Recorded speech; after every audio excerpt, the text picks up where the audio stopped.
Ready. Let's do it. Welcome back to Commit to the Role. Season 4, episode 6. Right? 6? Sure. Yeah. Could be. Six? Maybe. I 7? don't keep No, track. 6. Should I open. know? 1 sec. Good start. Check this. It's important. Between 6 and 7. I think four it's down. 6. I think it's 6 as well. I think it's 6. It's 6. Yeah. Who's going to kick us off with the recap of what happened last time? Still to go Recap. is Matt, and who else hasn't done it? Me. I'll do it. Go on then, Jim. Go for it. We went to a festival. We went to the 1488 Feast of the Moon celebration. I've got it written on this bit of paper. Correct.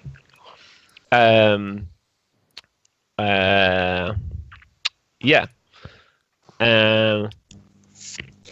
What did we do first? We went Arm wrestling. Good start. Yeah. Jathraxon arm wrestled Sahyu. Yep. Pretty Who epic. won? I don't remember. Jathraxon. Jathraxon I won. was. Yeah. That's close. It was very close. It was very close. It was very close. Uh-huh. And we tossed some kobolds. We had we played drinking games. You didn't tie yeah. for first. Yeah. Did pretty well. Got to the last round. Then got hammered. Zephy fought an owlbear. Kira did some impromptu sword dancing and made like 25 gold or something. Yeah. Did we do anything else? We grabbed lunch, and then you bought We got everyone our drinks. future told by some fortune teller. Oh, yep. Yes. Fortune teller. Yeah. Tarot cards. Said that our future and the future of the city was doomed, right? Mm. That our fates were intertwined and Yeah. both doomed. There was a lot of talk of doom, I feel. Hmm? I also got Not so much as information to sense of follow the raven. Straight out talk of doom. Information to follow the raven. Yeah, to find my holy symbol. Oh yeah. I should follow the raven, whatever that means. Then a guy punched my mum out. Yeah, shit. Yeah. Hold up. Right. Go back. That Go part. back. How did that happen? Okay. So there was a procession through the festival, through the town. And there was a float, and my mom's was there leading it, and she had a chalice. And Susten was there. Doom Guy Diavor was there. Mm-hmm. A lot of Black Fist. Who else? Jarthraxon's friend from her Yeah. intro. Cass Cass and was her father was there. I can never remember his name. Yep. Doom Guide You got you. before. Doom Guide. Yes. Diavor was there. And then a bunch of bandits jumped out, leapt from the brush, started spouting off. I can't remember what they said. They basically complained were that the rich complaining were about the enjoying government, themselves and right? the rest of the city Yeah. was suffering. Yeah. And then Sir Stan whipped out his massive great sword and cut that guy's arm off. Fuck yeah. That guy was asking for it. I feel like he punched my mum's first, and then Susten chopped his arm off, right?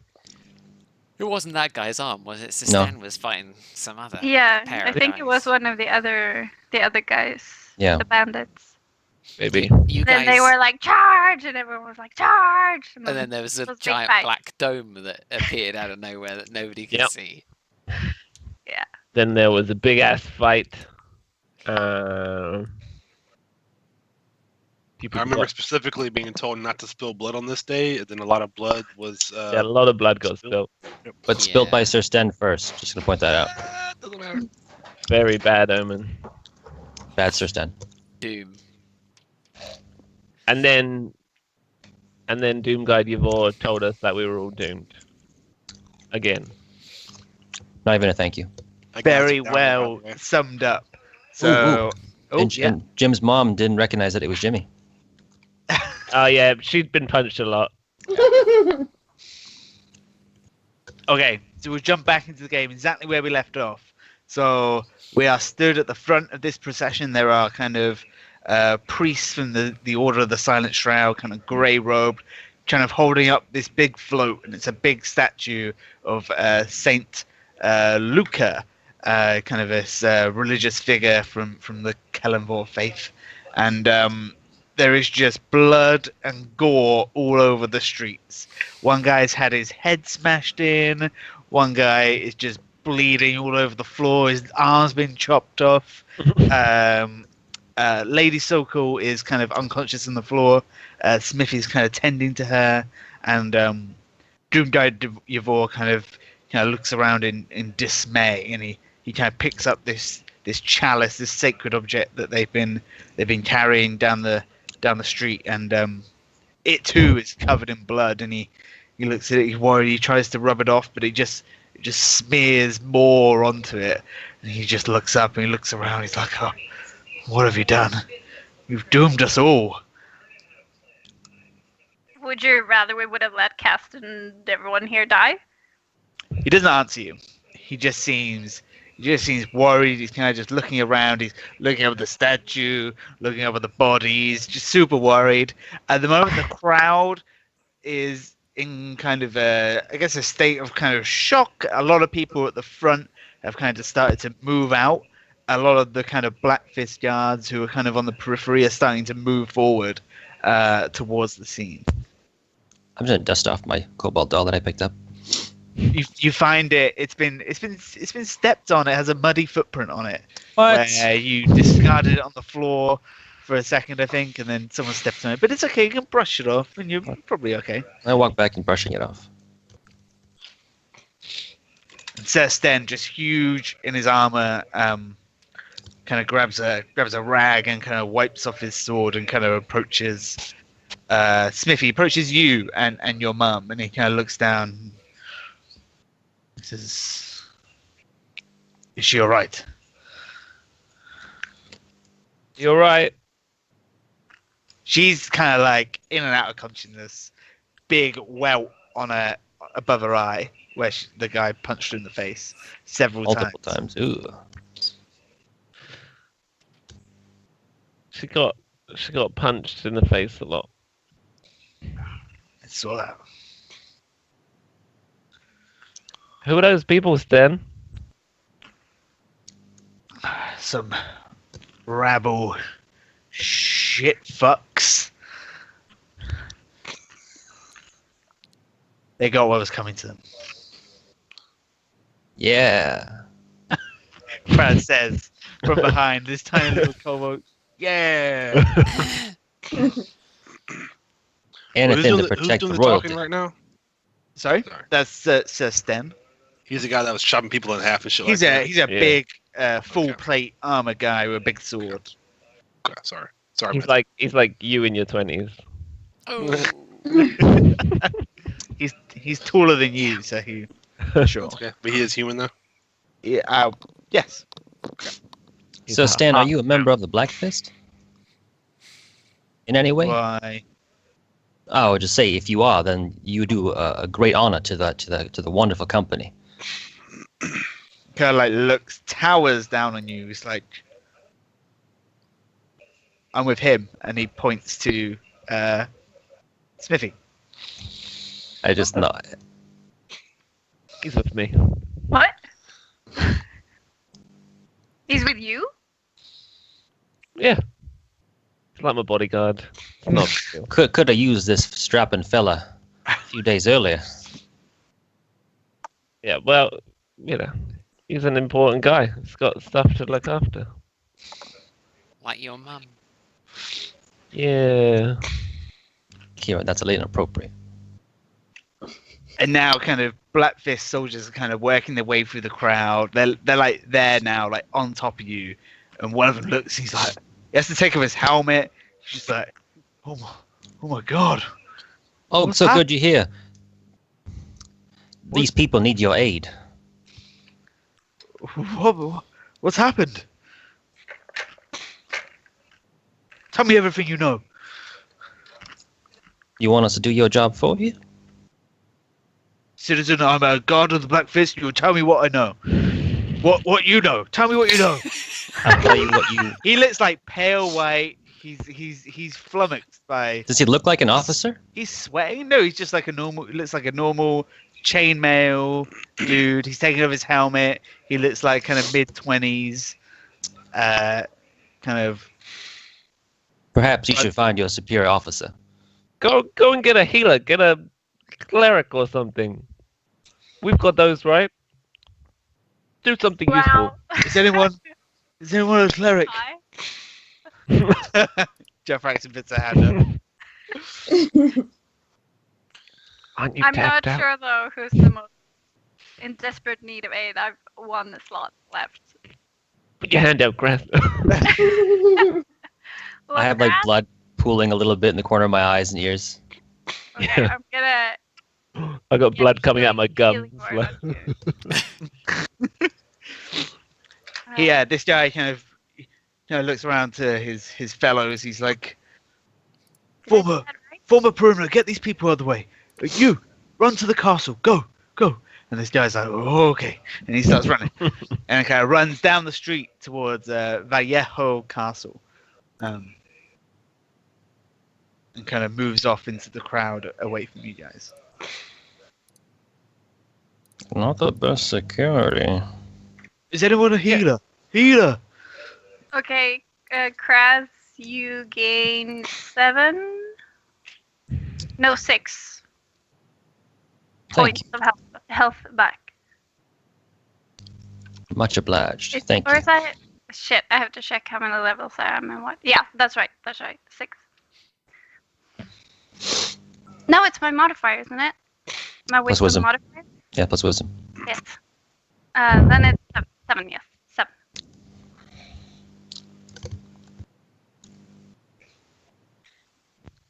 Sten, where the fuck is Remy? How the fuck should I know? Should he not be here? He's probably still at the mansion getting ready. He's such a dick. I'm gonna hobble off quietly and just rummage through. Takes one to know one. Is there anyone else that could need help with like stabilizing?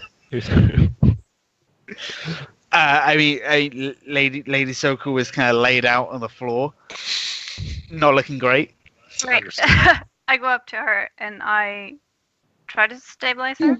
Medicine, is it? Yeah, sure. I think I I wanna- cast a healing spell on her at the end of last game as well. Oh yeah. Yeah, I I put a wanna- spell slot on it. I want to rummage Okay. through the guy's pockets. The one who got his arm cut off. So Jeff Paxton, she's that's pretty awesome roll. So she's stabilized, but she is unconscious, and you can kind of kneel down to her and start like tending to her, making sure her head is okay, and just kind of looking after her. And after a little while, she does seem to start to come round. Kraz, sorry, what are you doing? I want to rummage through the pockets of the guy whose arm got cut off. Sure. What do you want for that? Give me a investigation check. This guy's name, is it Thurston, or is that? I mean, I don't know. What's Do I your- know this guy before? Just curious. Kraz, you find maybe like, let's say 1 gold piece, just coppers and silvers on him, going up to like 1 gold piece on him. Some beef jerky in his pocket, and it's kind of like sweaty and gross, like he's had it in his Jerky. pocket all day or something. But nothing else.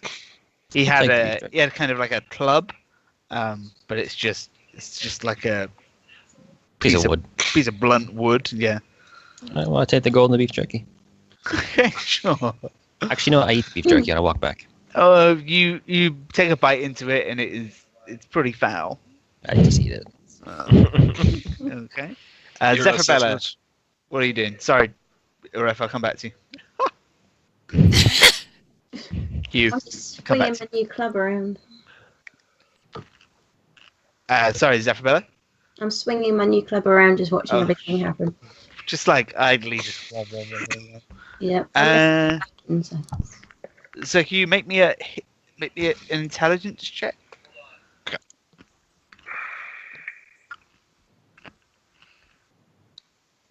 Just intelligence, I guess. I have Yeah. a modifier since I rolled 20. Okay. Never heard of this guy. You haven't, for a long time now, you haven't really paid too much attention to the kind of noble houses. You don't know who their employees are or anything like that. What was his name again? I'm sorry, you said. Sir Sten Steeltide? Sir Sten, are you aware of the ceremony taking place today?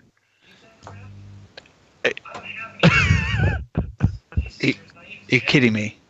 No, I'm not kidding you. I mean, it is forbidden to spill blood on this day. I mean, I know about the festival. I'm escorting Lady Sokol to the castle.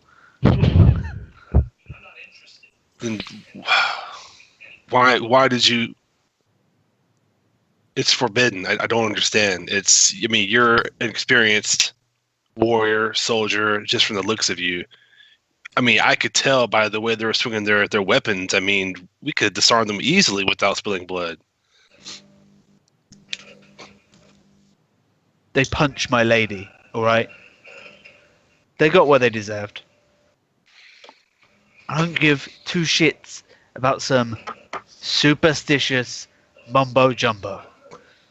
Yeah. And he kind of like towers over. He's maybe like half a head higher than you. So Hugh, and you're quite tall, right? Yeah, so I guess I gotta look up to this guy. Huh? Okay. It's always a bigger fish. Yeah, he punched my mums. Listen, Smithy, I'm not saying he didn't deserve it. What I'm saying is the people here believe in this. And that will create a problem for us. What's done is done. Is she okay? Says then spits. He's like, let them come. I'll cut their arms off too. Did he spit like at me or to the side? I'm just No, just at your feet. And then he turns around and he kind of starts pacing in this kind of area in front of the procession. And as he walks past the guy dead on the floor, he just boots him in the head and just like breaks the guy's neck dead on the floor. Smithy, I like him. Yeah, he's awesome. Smithy, you need to have a talk with your friend about the consequences of his actions. Well, think of it this way, Hugh. What if it was your overlord or whoever his name is that runs the Blackfist? What if it was him and his life was in danger and you had a split decision, act now or do the right thing? Wouldn't his safety come first, no matter the cost? But all of us here listen, the people that attacked. You're not answering the question. But listen, the people that attacked us, I mean, they weren't warriors or veteran soldiers. They were just men with clubs. It's so easy to take the moral high ground after the fact, Hugh. I understand, but he acted what he did. He thought what he thought was best for his lady. I just have to accept the fact and deal with the consequences. There's no sense complaining after the fact. I understand this. I don't think he grasped the seriousness of his. It's just okay. Sorry, Karen. I just think if you're gonna ambush a bunch of nobles and Blackfist with weapons, you should expect to get your arms chopped off. I agree, Smithy, but you know what? It's never mind. I mean, we'll deal with the fallout. So Hugh has a point. Like, how desperate would they have had to be, given that they probably knew this was like it? They were still willing to kind of stand up, knowing that they probably weren't going to survive that fight. Sure, they'd had a few drinks in them, but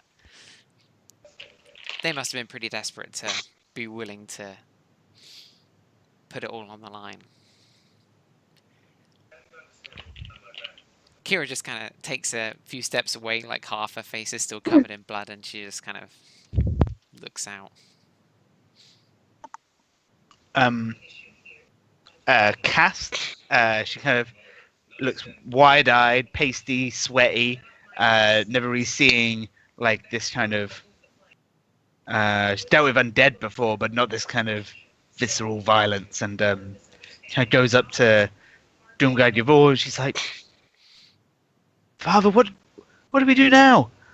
He's just kind of like desperate, like looking around. He's like, "This day is cursed. This festival, it's cancelled." And he like just says it's like no one. He's like lost. He's like, "It's cancelled. You're all cursed." He's like, "Turn the float around. We're going back. Bring it round."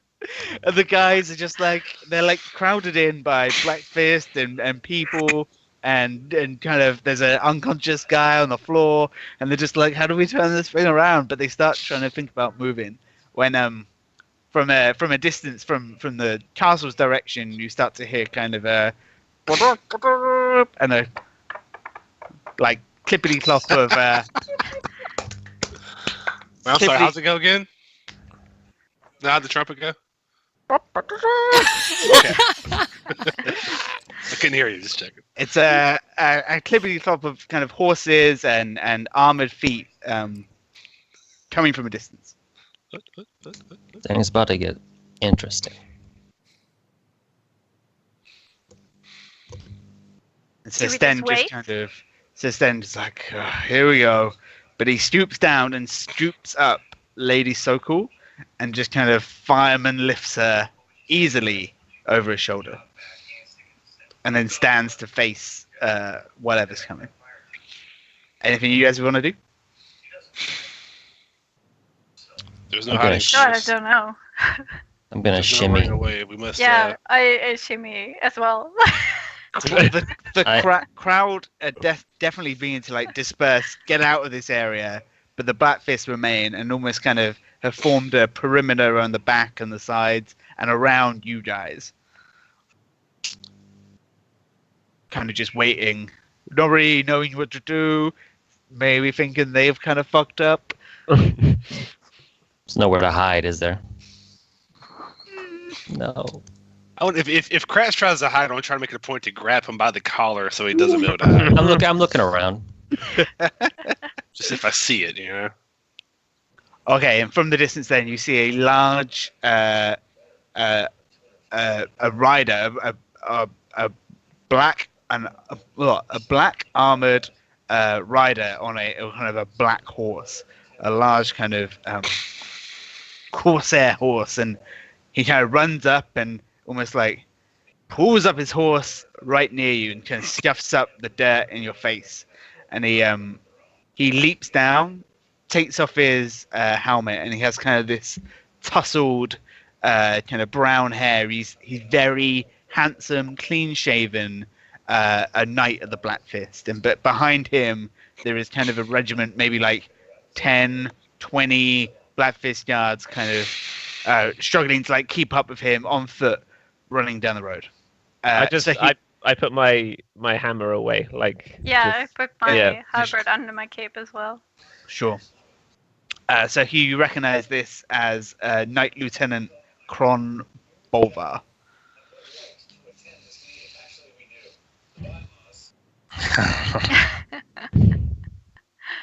He kind of looks around, surveys the scene.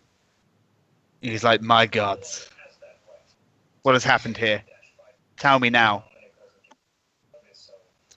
The Who's he saying that to? It just you guys. anyone? The ceremony was under attack by some peasants here. They attacked Lady Sokol. So Hugh, are you like in the front? Are you in the back of the crowd? Yeah, I think. No. See, I think at this point, like, there's no hiding. So when I hear the noise, what's the noise? The trumpet? Yeah. Yeah. When I hear the trumpet, I probably would. Yeah. I'll probably just make my, to the front to meet him because it's going to happen at some point, Sir Hugh Blackdoor. This is your doing. No, sir, this is not my doing. How far you have fallen, sir. You are a disgrace Listen, to you the have Black to Fist. understand. And now I find you covered in blood in the midst of a massacre. Can I explain both myself and my companions? These are your companions? Well, not the tall guy over there, but yeah. You all explain in the castle. When do Walk. we leave? Start walking. So he kind of points you down the road, and members of the kind of Blackfist guards that are with them kind of move in, and he's like, escort all these 6 to the castle. I'm already walking. I will question them all when I return. And while you get there, you think of your excuses of while you allowed this to happen. Go. Well, we're going. Is the big guy coming with us? I forgot his name that quick. So Sten just kind of stands there waiting for instruction. Annabelle, you turn it down.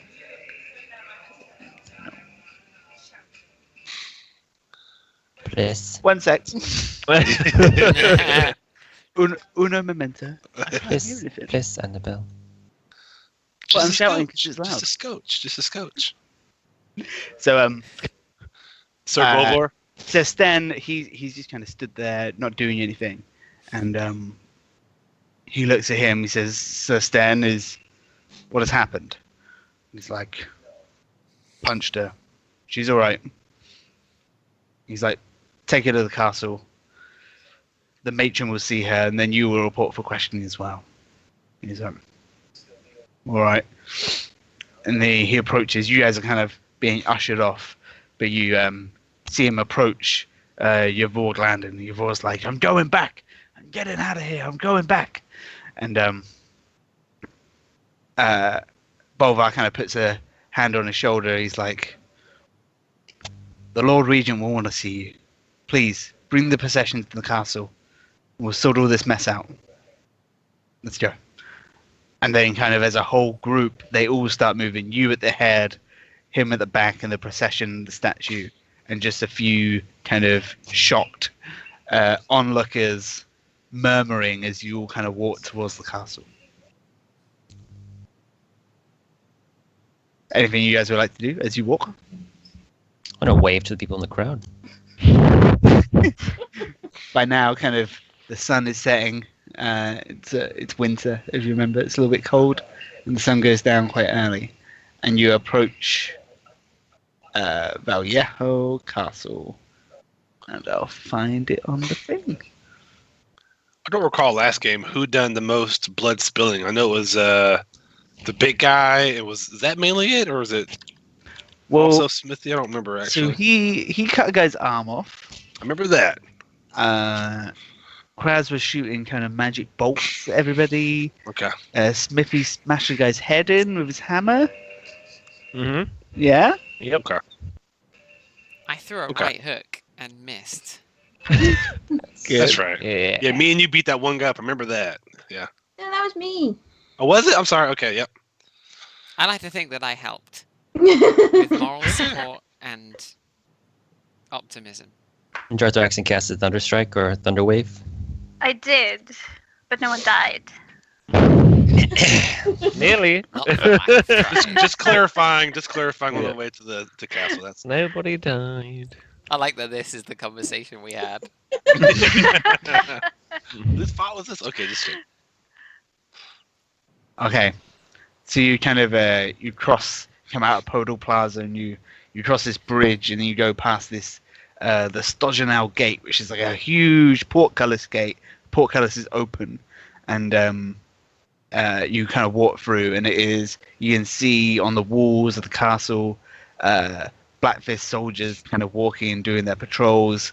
So Hugh, this is a place you know well, and Smithy, you come here every year for this party, so you know it quite well as well. And you can, as you guys kind of go through the gate and into the courtyard, there is kind of a hustle and a bustle of movement. There are servants running everywhere. There are kind of kitchen porters and people bringing in food and grains and stuff for the feast. And there's people shouting at each other, and there's a heavy kind of Black Fist contingent in here, kind of getting ready to welcome what would have been kind of the cream of the crop of Flan to come to this kind of extravagant feast in the throne room of the castle. You all kind of move through, and Bolvar kind of gathers you all up, and you're kind of again hemmed in by Black Fist soldiers. Smithy, he looks at you and he says, "You are Taplin Sokol?" Yeah.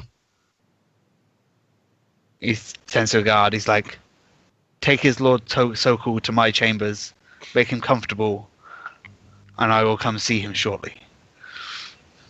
One of the guards kind of stands up. He's like, "Yes, sir. Follow me, my lord." What about my friends? Make them comfortable too.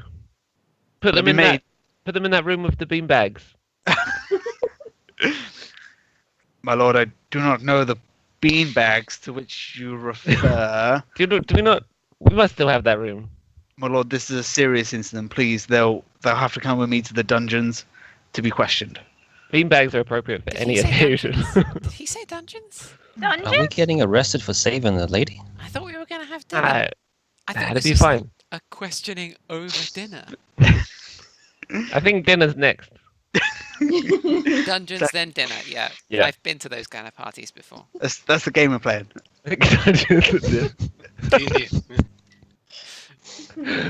I will know the truth of this situation. I will question you all. And if I'm satisfied, if you acted in goodwill, then you will be released. Yes. Will you be interviewing us separately? What? Why? I would like to perform my interrogation alone. As you wish. Then I'd like to do it with Jathraxin, please. Just move. Guard, take them. And the guards kind of frog march you through. And as you leave again, he approaches Sten. He's like, "Come, the medical ward is this way. Follow me." And he kind of leads them off in a different direction over the from the courtyard. Smithy, they lead you up into a tower, and you go into Knight Lieutenant Bolvar's his own personal quarters, and they are more so than you would expect. Very lavishly decorated. This looks like a man who knows how to live comfortably. And it's not like he's still a military man, but it's like an officer's quarters. He has portraits on the walls, a well-stocked bookcase, a nice writing desk, and he's got a nice wardrobe and a nice bed and that kind of thing. He's living the life up here, and he's on kind of a tall tower. And the guard kind of opens the door. He's like, "My lord." Hello. Soldier Bear. Knight Lieutenant Bolvar said you should make yourself comfortable here, my lord. Okay. Can you have Oppa make me a smoothie?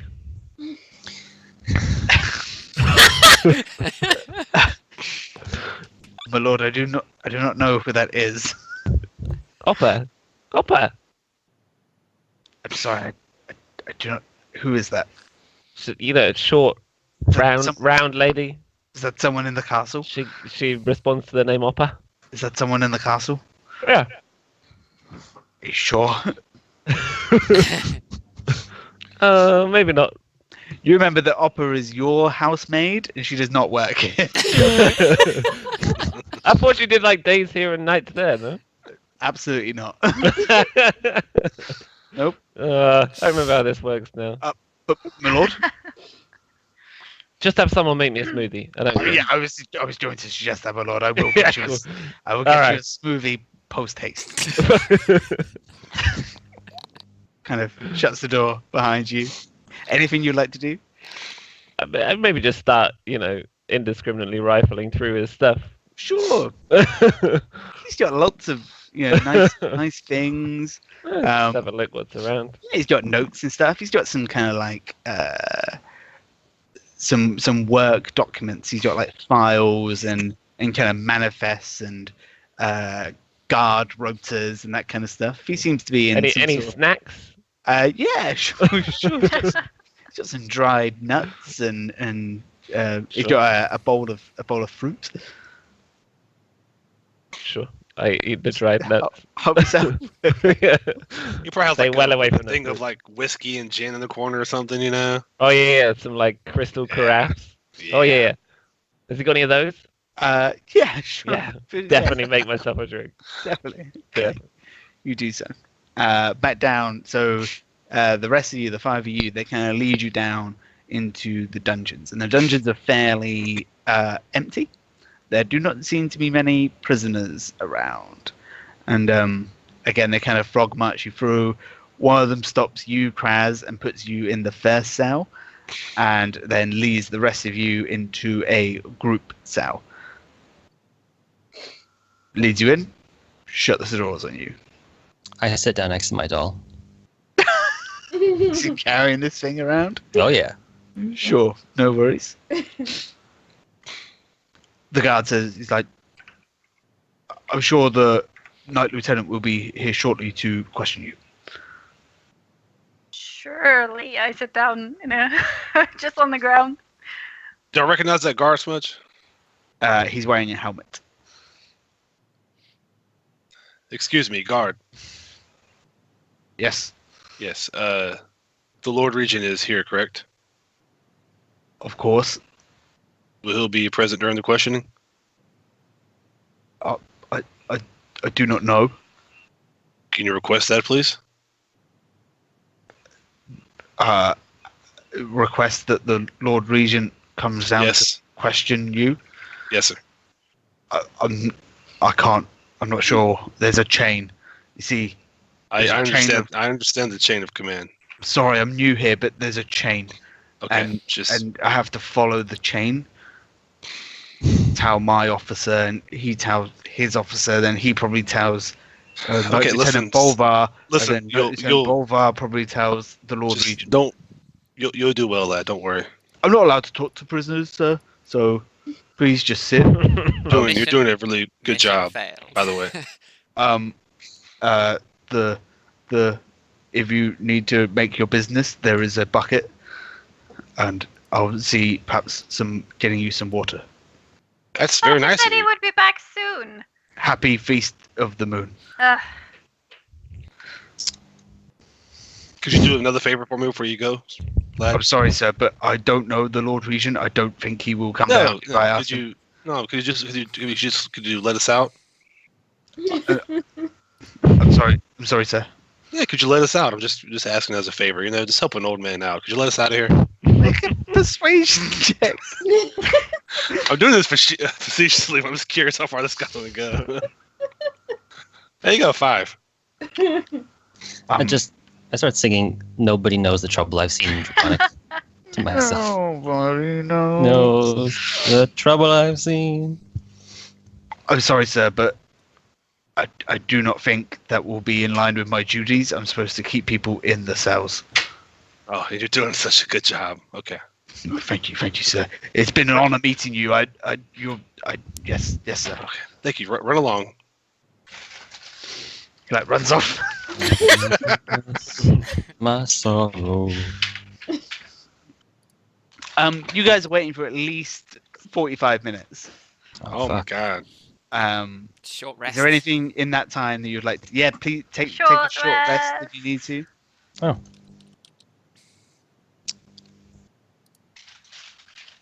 Nice.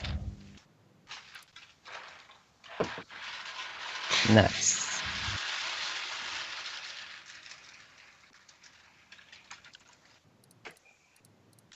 Cool. And then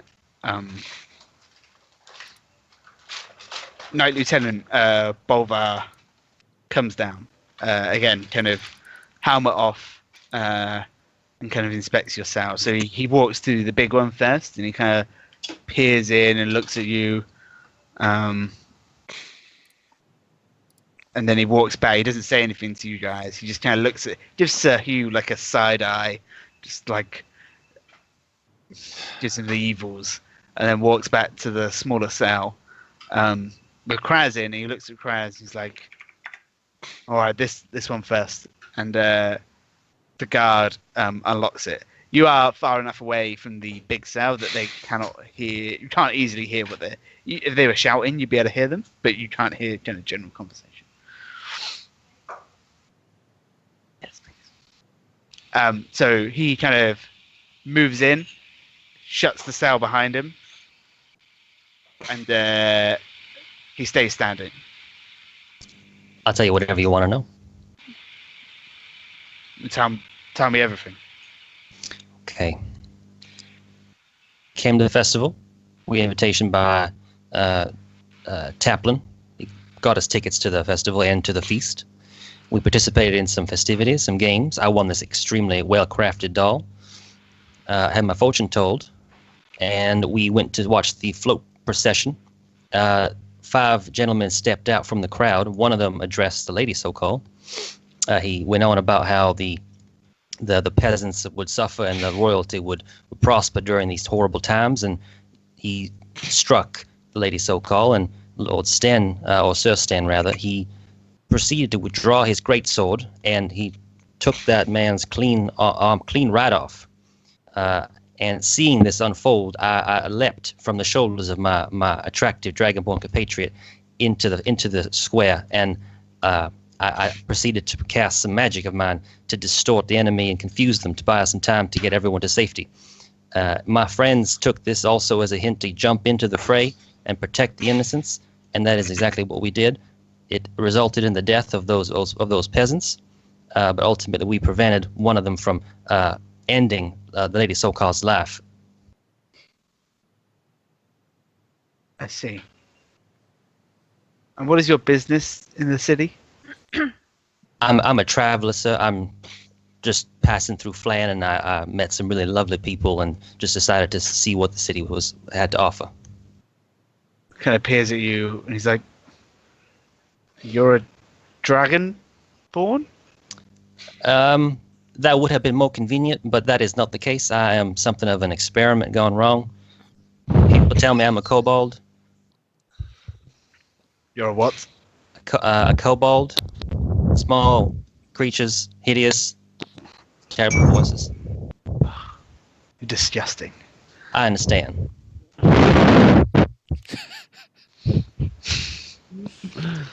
But I was also hoping to have a moment of your time on a separate, but although perhaps pertinent subject. I happen to know where a certain individual working for a certain organization that is trying to subvert the Black Fist operations in the city, and I'd be willing to diverge that information to you, as well as a few names. First, give me your name. My name is Kraz Wowry. And the names of your companions. Jothraxon would be the tall white dragonborn. I do not know her last name or her first name. That is just the name that was given. Taplin introduced himself as Smithy, so we've just been calling him Smithy. I don't know why. There is the short halfling, very lovely, Zephrabella. Don't know her last name. And my stunning partner in crime and justice, Kira Featherfoot. And of course, there's Otis Scarborough. But then we later found out at a different occasion that he was lying to our faces, and he's actually a renowned Black Fist ex-master at arms, Sir Hugh Blackdoll. So there's also that to go as well. I see. And what is this information you have and these names? Well, you were familiar with the welcomers and their choice of locale down by the docks? Yes. Well, what if I were to tell you that there is a particular gentleman that frequents that establishment, or rather runs that establishment on behalf of the higher-ups, and he frequents that location in the guise of a female bartender at the Laughing Goblin. And his name is? Thrallin. Thrallin Gall. Yes. And you know this man? I have come in contact with this man before. I rescued some villagers, peasants rather, outside of town on one occasion, and crossed paths with this unfortunate and disgusting fella. I see. And he disguises himself as a woman? When he chooses not to be obvious and forthcoming with his guests, he has chosen the guise of a female bartender, working alongside the relatively tall gentleman that normally works there. Give me a persuasion check. Okay. I'm okay with that. 14.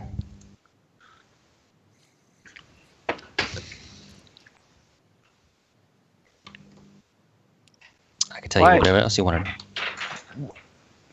Why are you... You're a very strange creature. Thank you. I've never had anyone so forthcoming with information after not being asked any particular questions in relation to the information they just gave up. I only look to cooperate with the authorities. I have great admiration for what you're trying to do for this city. I feel like you do not get the chance that you deserve. I can only assume that you are, therefore, lying. About any of it? No, I'm telling you this because I think you should do more. I think you're doing the right thing, but you need to do more of it, and I'm trying to give you information to do that. That's why I'm telling you where to find this gentleman and the traits of this gentleman, so best to apprehend him, to clean up the streets. I'm giving you this information for free. What was the nature of your meeting? I was looking for work. I just passed through town, and I was told about an opportunity to go outside of town and find some villagers that had been abducted by some nasty goblins, and unfortunately, the contractor for that. Asked by whom? I frequent one of the local inns in the town, and I was told about this work, and unfortunately, it led me into the arms of this gentleman, inadvertently. So he employed you? Without me knowing who he was from before. So Once I knew who he was. You're a welcomer employee? After I learned more about his organization, I had nothing to do with it. I see. What else do you know? I know that there is a halfling that used to run one of the prisons outside of town, not too far away, that burned down recently. He is also in the employ of this Sralin gentleman. The halfling with no arm is a twin halfling of some ill repute.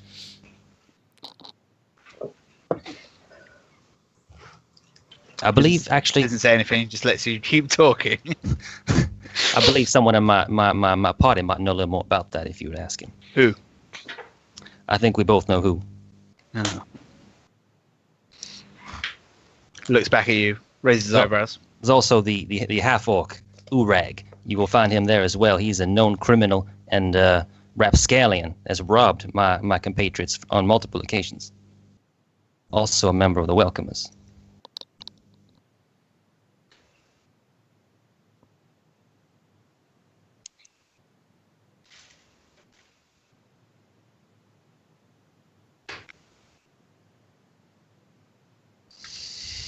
No, I think if you want anything more, you're going to ask for it.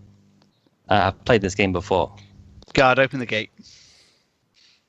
The guard opens the gate, and he just walks out. I sit down. He moves to the next cell, but he doesn't come into this one. And he just kind of looks at all four of you. He's like, talk, speak, any of you.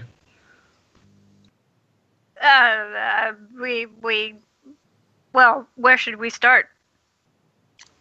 With the killing of the 5 men in the plaza. Well, the guy with the big greatsword, sir.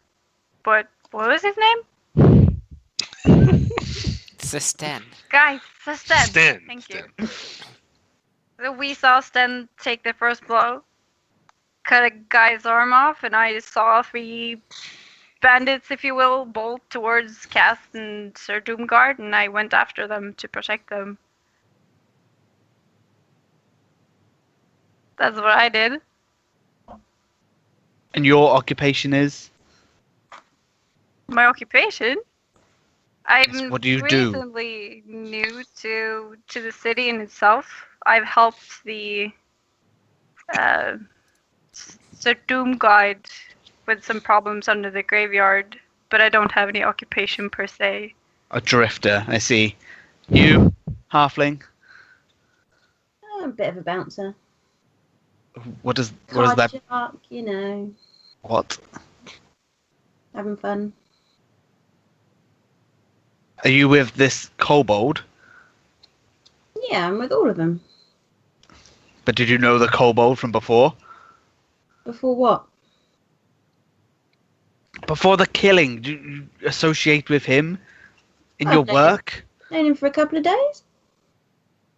I see. You, elf. What do you want to know? Your occupation, your purpose for being in the city. I'm part of an adventuring group. Look, out there we saw people under threat, your people under threat, and it looked like you had an adult score to settle. And out there you saw the result of our mettle.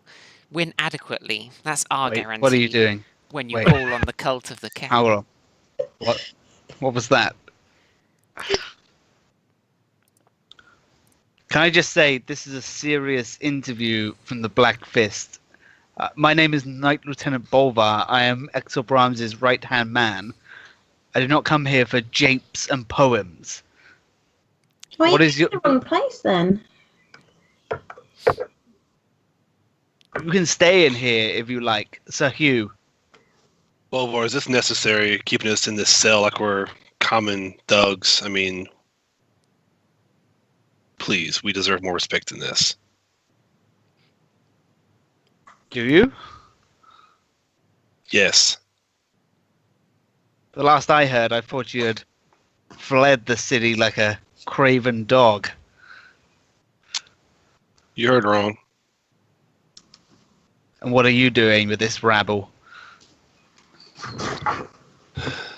This rabble is trying to protect the city and do good. So I figured I could help. Because some of us forgot how to do that. He walks away. Guard. This one again. And he opens up the cage. Comes back into Kraz's cell. Shuts the gate.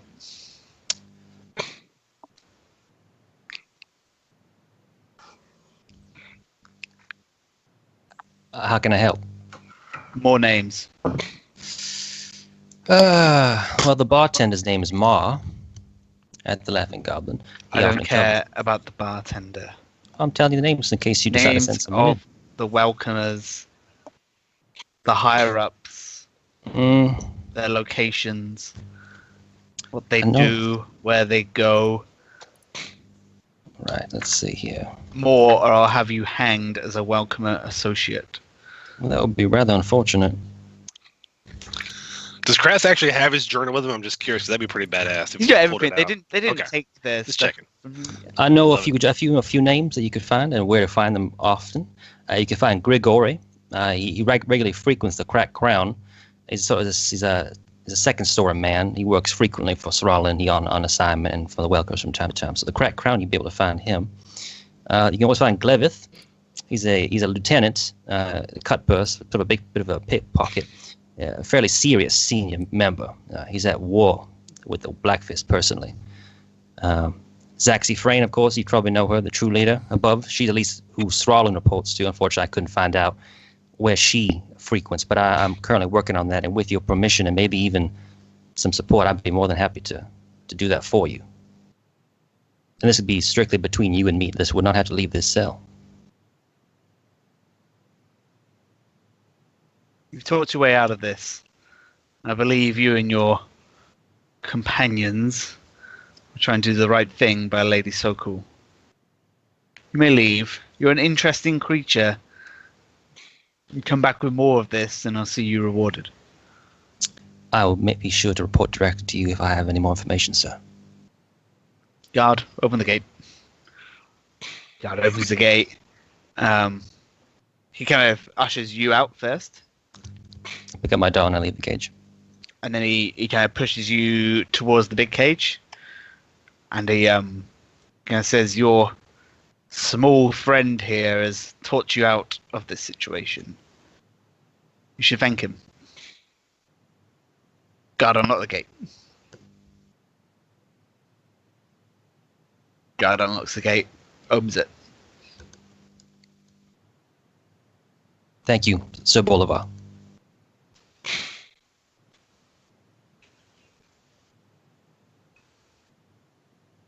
This way. And he kind of walks you back up towards the courtyard. Frog marches you out again. And you come back, and again the courtyard's a hive activity. People trying to get ready. And he looks at the five of you and he says, "I understand you're guests of Taplin Sokol. You have tickets to the feast." Indeed, it was Taplin who purchased them for us. The Doom Guide does not want the feast to continue, but Hector Brands has decreed that it will go on, as per tradition.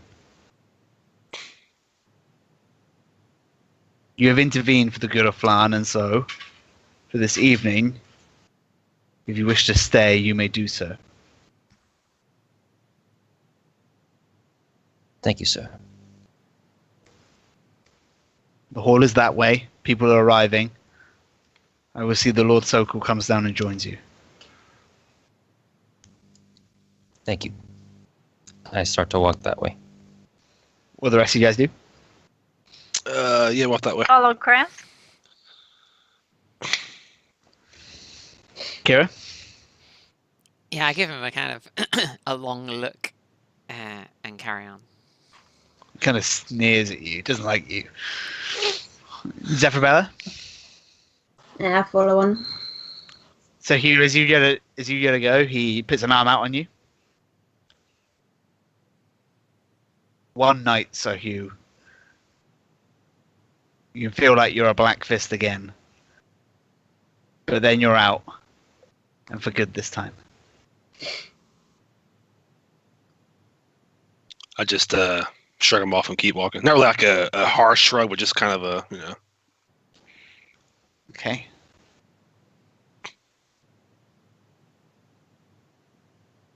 Ooh. It's a live band? Matthew, that interrogation's top notch, buddy, by the way. Just gave him everything. No, it was really good. I mean, he was bad at it, but it was really well played. So you kind of walk into the hall, and so Hugh, you know the way. You've been here loads of times before, and you've seen it decorated like this. It is a huge hall in kind of the back center of the castle, but it has been transformed and decorated with lots of kind of flowers and wreaths, and the benches have been replaced with kind of rectangular tables. There are kind of flowers and kind of centerpieces on each table, and people have already started arriving. So there are finely dressed nobles, and they are drinking, and there are servants walking around with kind of canapes and wine and that kind of thing, and they're kind of filling up glasses at the tables. But there's also kind of people kind of just milling about and discussing. So the for the number of seats, it's about half empty. Not everyone there yet. And Taplin, one of the guards, comes to find you, and then says, the interrogation is finished, and Knight Lieutenant Bolvar has apologized for the inconvenience. And if you'd like to make your way to the party, it will be continuing as planned. And you're welcome to leave. Oh, thanks. I go down. And, sir, Yeah. What? Yeah. I got you this smoothie Oh, my man. from the kitchen. And he gives you this kind of goblet, and it's full of this kind of fruity mix. It's ice cold. It looks delicious. Amazing. Thanks, buddy. He leads you down to the Great Hall, and as you come in, you kind of arrive at the same time, roughly the same time as these guys do. They are kind of at the front of the hall, looking thoroughly. Oh no, they're not all out of place because some of you are wearing nice clothes, right? Pretty fucking dirty at this point. Mhm. Mm. Well, yeah, you Like know, blood stains sitting in a dungeon for an hour. yeah. It's But, much the staff and everything there. Is it like Black Fist serving the food and everything, or is it like more people from the temple doing it, or? It's hard. I mean, you definitely recognize some of the Just curious. castle servants. Okay. For sure. What would you guys like to do? I think along the way, I wanted to just like tell Kaz, Kraz, good on you for getting us out of this. Not sure what you said, but it worked. You're welcome. I go up to Kraz. I'm just like, Kraz, did they hurt you? Are you alright? Never better. Thanks for getting us out. We're all friends. You still carrying your cuddly toy around? I still am. I'm not giving mine away. Jathraxin, can I have a word? Of course. Was it did you like I don't remember, but did you like there's only a couple of us who have the ability to heal, so was it you that kind of I guess saved my life today? I'm trying to remember back. Did I? Take was credit so for long it. Yeah, ago. yeah. You're welcome. I mean, I genuinely I don't remember. I'm pretty sure I wasn't conscious. I do have some. All right, that's right. I I do have assumed it some was you. abilities to heal. Yes, just like you. Yeah. That's not I guess I don't really have anything to give you. Like literally nothing on me, but I guess I just wanted to Oh say, God, I don't expect anything from you in return. You don't have to worry about that for sure. Just just thanks. it's been good you guys been nice to me. I didn't know anyone when I came here, and you especially invited me into your group. So I really appreciate that. Take it as my thanks. Then it is gratefully received. I got you back. Perhaps I'll get the chance to return the favor. We can look out for each other. While you two are talking, a kind of a waiter moves up to you with a tray of glasses filled with wine. He's like, "Wine, my ladies." Oh yes, thank you. Girl glass. I'm actually okay. As you see, he kind of looks both of you up and down, lingers on Jathraxin Sip my wine. as a dragonborn. If you would, Is there a problem, sir? no, madam, no problem. I was just going to suggest if you would like to freshen up, the bathroom is this way. Right. Facilities okay. for you Thank ladies, if you would like Thank to prepare yourselves for the evening's festivities. Right. Walk right. on, waiter. Yes, madam. He walks away. Walks up to Zephyr. He's like, "Wine for you, madam." Oh, yes, please. Can I have a couple? For a friend, yes, of course. Of course you can, yes. Sir Hugh, so glad you are with us again. Would you like a glass of wine? No, thank you. You, small sir? No, I'm fine. I appreciate the offer, though. Yes. Sir Hugh laughed when you said that, by the way. Just Taplin kind of swaggers, I imagine, into the Hell yeah. the fancy party. With some dried nuts in a smoothie. Guys, wave in. buttercream. Not a Where queen. we were? What size is the waist? Let's put a dead animal on you. No, we're not doing this again. Can't do it.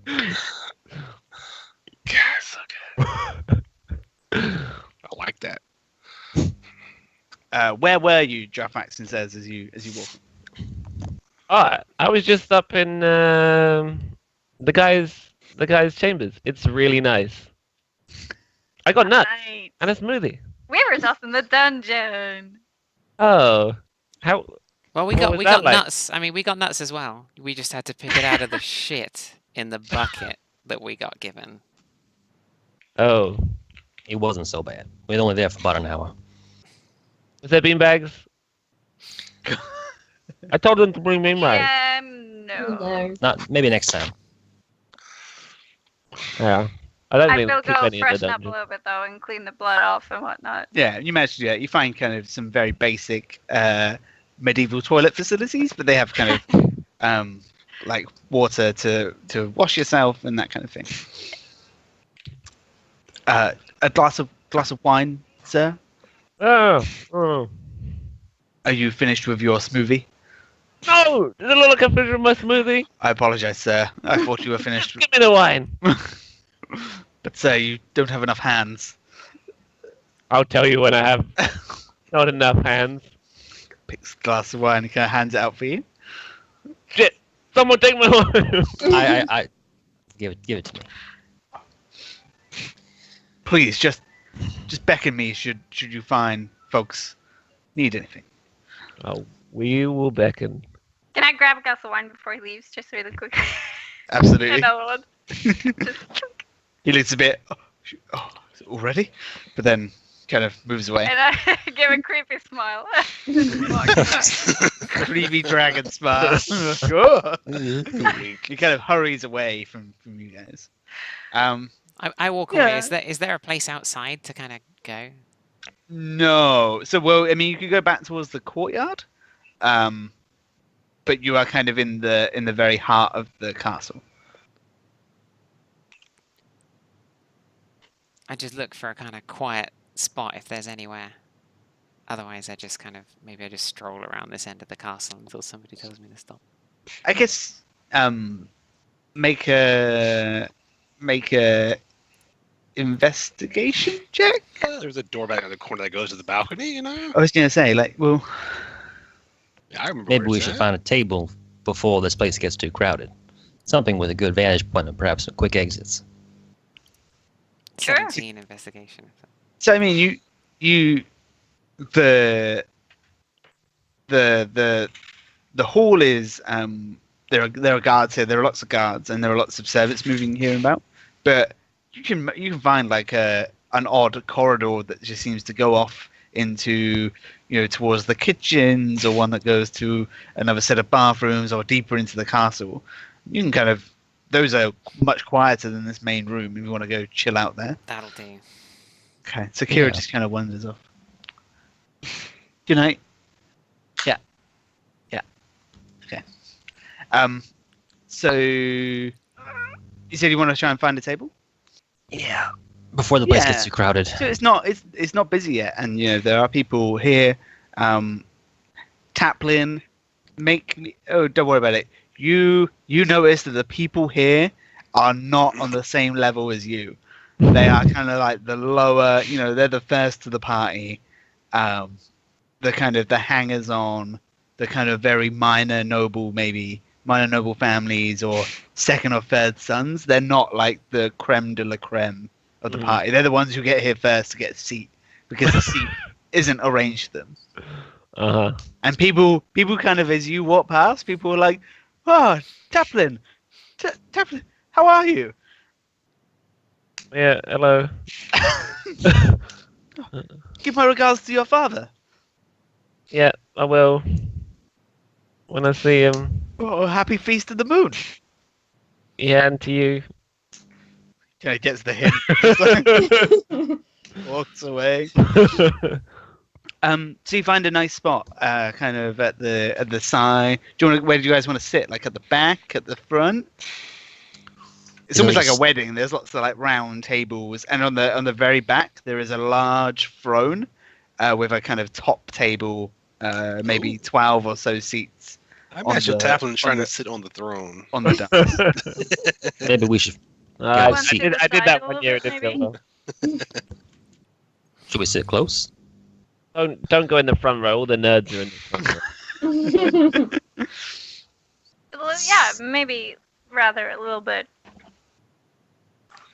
closer. We'll grab a than close that. table, but not too close. Okay, sure. And you sit down. And it's lovely. There's the main food hasn't started yet, but there are kind of like I say, kind of small bites to eat and that kind of thing coming out. Kind of very very small chunks of salmon on little bread crackers, and they all taste pretty good. Don't try any of it. Taplin, these guys think it tastes very good. You notice that it is a probably a leaner fare than normal. It's not as extravagant as it always is. Are people like mingling, or is everyone sitting down by their tables? People are mingling. Would you like to mingle? I would like to try and walk around, like without getting any attention in a way, and try to listen in on what people are talking about. Give me a stealth roll.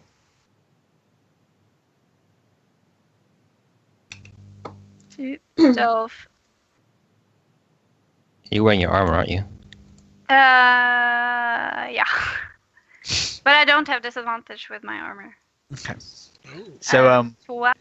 I mean, so you're a huge dragonborn. You do your very best to kind of stand, kind of like to look like you belong. But you're a large dragonborn. You walk up to a group, a couple of men, very finely dressed men and ladies talking.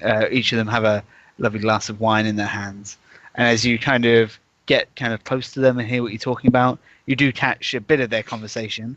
One of the men says, he's like, and then a rabble attacked them in the streets. And the ladies are like, oh my goodness. And like, they punched Lady Soko in the face. And they're like, in the face? Like, yes, it was very dramatic. And then that monster of theirs spilled blood all over Podal Plaza, sent the common folk screaming as if he was some sort of blood-infused demon. It was crazy. But they cut off before they go any further, and they kind of all just kind of like look over to this. I sip my wine and I keep walking around. Kind of just watch you go. Try to find something to eat on the way, like Sure, you find some canapes going across, and you. trying to blend in. They're very for Drop-Axon. These snacks are very very tiny for you. Yeah. You one and just like Makes me feel like a giant. It's amazing. maybe take a second one as well. Yeah. Like But yeah, not. By that time, you've made a notice of yourself, and people can see this large dragonborn kind of That's walking okay. around, and I wasn't about to try. you are plainly. I mean, you look around the crowd. You are plainly the only dragonborn here. Okay. It's mostly humans and half elves. You don't really see many of the other races, apart from in your own companions, and their kind of exotic races that they are. Okay. Exotic by the standards of this party, anyway. I just take like a lap around the hall and then I go back to the table. No problem. Well, the rest of you guys, what would you like to do? I want to like stick my fingers in my mouth and whistle for the waiter and beckon him over again. Yes, madam. Can I have another wine, please? And I Yes, take yes, two. of course. Shall I take your empty glasses? Oh yeah, great, thanks. And I collect the rest up and give them to him as well. Wine for anybody else? Fresh water, if you have it. Yes, of I'm course. still sipping mine. So. I will come right I'll back. have another one. I take one for Drop-Axon and give it to him. Oh, thank you. Should I just leave the tray? That'd probably be best. Happy feast of the moon to you, and he just like leaves the tray and walks away. Doesn't want to talk to you guys for too long, and kind of hurries away. At this point, a very finely dressed, bald-headed human walks into the front of the hall, and he carries a large staff, and he wears this kind of very, very fine black garment, but adorned with kind of gold trimmings. And he has this staff, and if I can find a prop, so he slams it on the floor 3 times, and he's like, Barden Klein, Master of the Stone Rights Guild. And this man walks in, again, himself a human, very finely dressed, and he has a kind of a very nice looking human lady on his arm, and he kind of walks in and pauses for a stop at the by the kind of master of ceremonies, and he kind of inclines his head and kind of moves towards some people that he knows. Write this down in my book.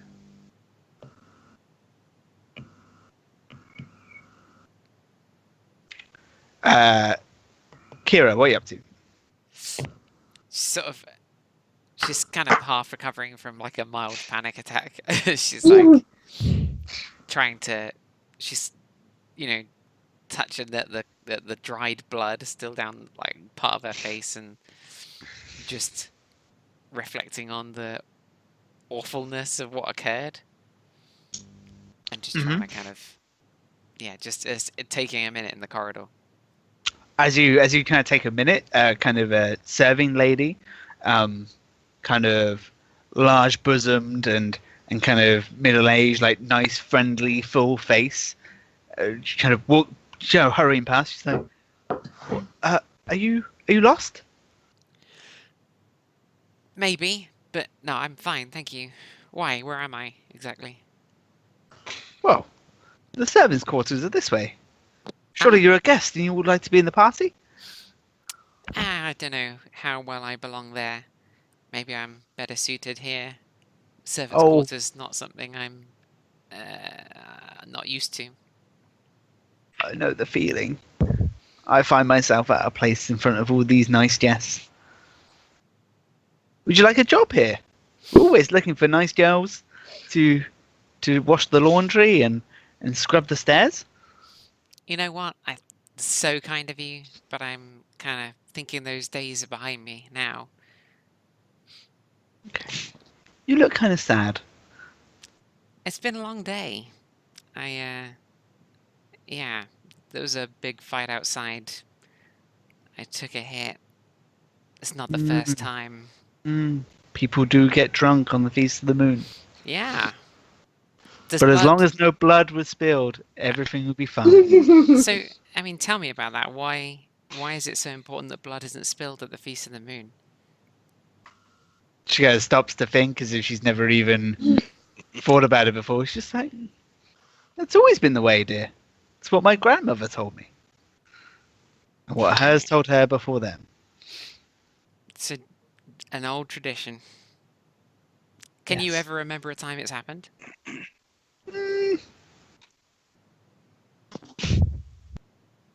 I'm sure it must have happened sometimes. Right? I mean, there's people drinking out there.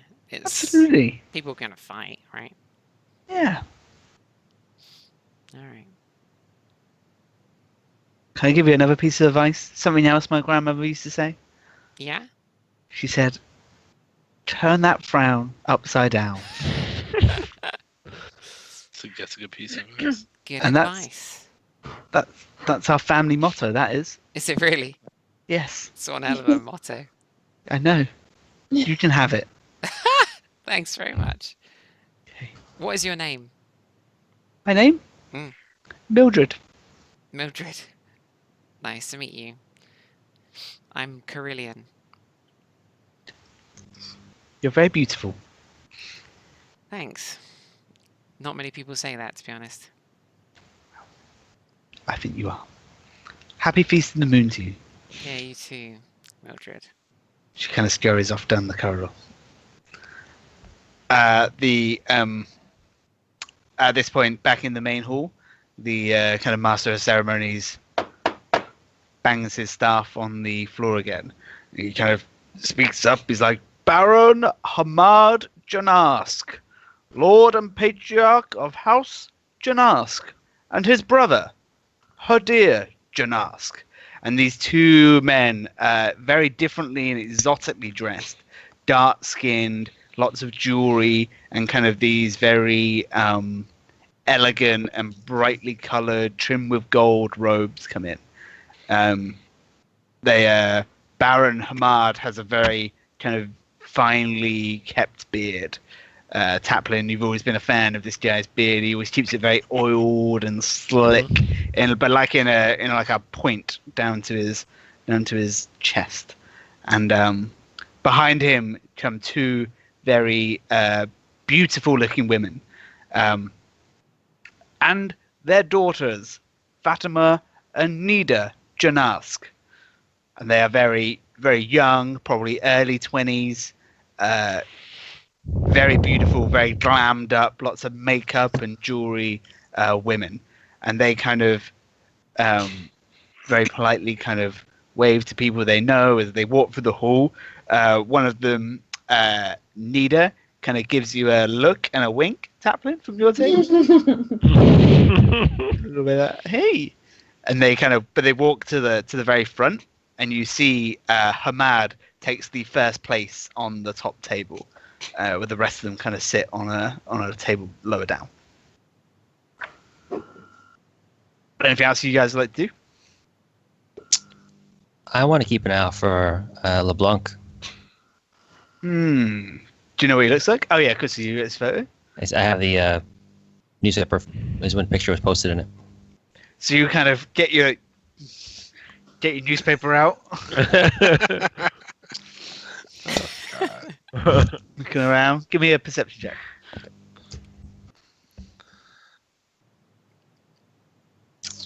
Perception. 10. You do not seem to see anyone fitting his picture or his description. There are definitely lots of Blackfist guards in here. Well, there's a few Blackfists. You notice most of them are kind of stationed outside, but a lot of them are helmeted, and you definitely kind of in the flurry of people and people milling about and moving around, you don't see anyone who is wearing that pin or anything like that. Okay, I'm just gonna pick up a glass of wine, don't drink it, and just sort of walk around randomly. Okay. So Hugh, anything you'd like to do? I think I'm just doing a combination of just kind of surveying the area, the exits and stuff, kind of seeing, who's all here. I'd imagine I probably know most of these people by face or name, so I'm just kind of seeing, just being alert. I mean, you're not super familiar with the nobles. You do notice those who do recognize you are kind of they're kind of wary about you. They don't really want to engage you in a conversation. They are perhaps unsure about why you're here. Are you back in? They had obviously heard that you had some sort of disagreement and left. But a little bit wary around you. You do see some serving people and they greet you kind of fondly, knowing you quite well. Yeah, fair enough. The Master of Ceremonies, he bangs his stick again, and there are people kind of coming in the hall now, and it's getting a lot busier. And the next set of people, a very kind of tall, kind of thin gentleman with a kind of a very pointy chin and a kind of large nose comes in, and the Master of Ceremonies announces him, Lord Anton Koval and his son, Zweid Koval. His son is kind of small, kind of a ratty, kind of smallish type, vervish face with kind of scruffy brown hair. And they, like the Janas, he takes his space on the top table as well. And then, coming again, more people. Somebody you recognize, Kraz, the Master of Ceremonies, he says, Barrowin and Zora Bursk of the Red Plumes. And these guys come in, again, very nice robes with red feathers kind of on their shoulders. Barrowin is a kind of shorter than Zora, but he has these huge muscular arms on the show with big kind of forearms and kind of tattoos running all up him. Zora versus a very kind of athletic build, tall. I just stare at her as she enters. She does not seem to notice you. They are very very focused on what's going on and seeing people, and they sit on kind of one of the mid-range tables. Okay. So Hugh, what are you up to? It's doing the same thing. It's just kind of still. Sorry, you're all good. Taplin? Just drinking and eating. A lady, a serving girl comes up to you with kind of a bottle of wine, and she's like, "Oh, some more wine, sir?" Sure.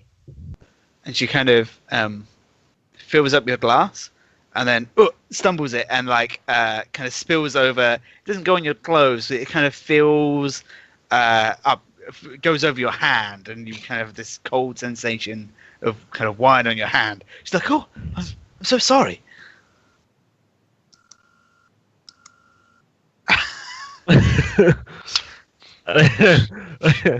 I feel like a bit of almost just like curse her down, but then I don't. Please let me help you. And she kind of gets like a napkin and starts patting you down like on your hand, and then all right, yeah. I'm so sorry, sir. So it keeps patting you. Maybe just go away. Maybe just sorry. go away. I'm so sorry. It's too much. I'm sorry. And she backs away.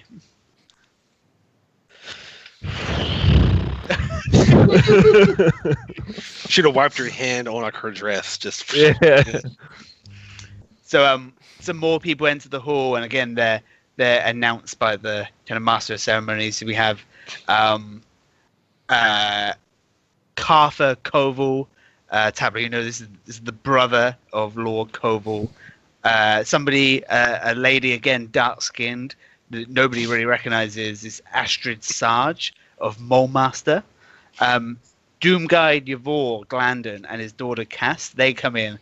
Doomguide Yavor is very kind of disheveled, sweaty brow, just looks like he's having the worst day ever, like his whole life's been ruined.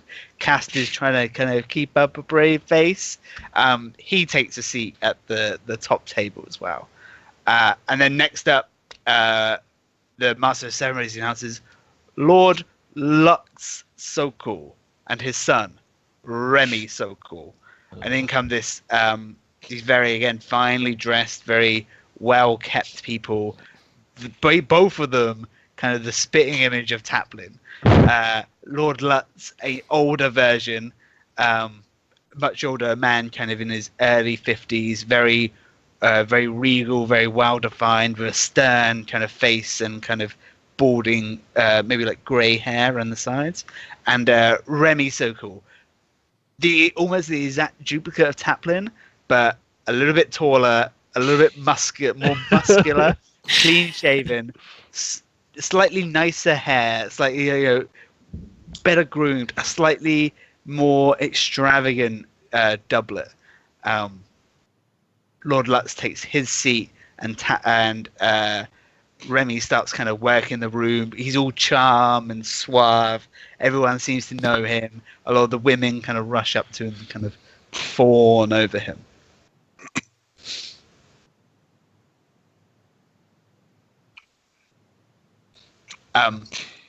So Hugh, while you're walking around, this lady approaches you, and she introduces you. She's like, "My name is Astrid Sarge.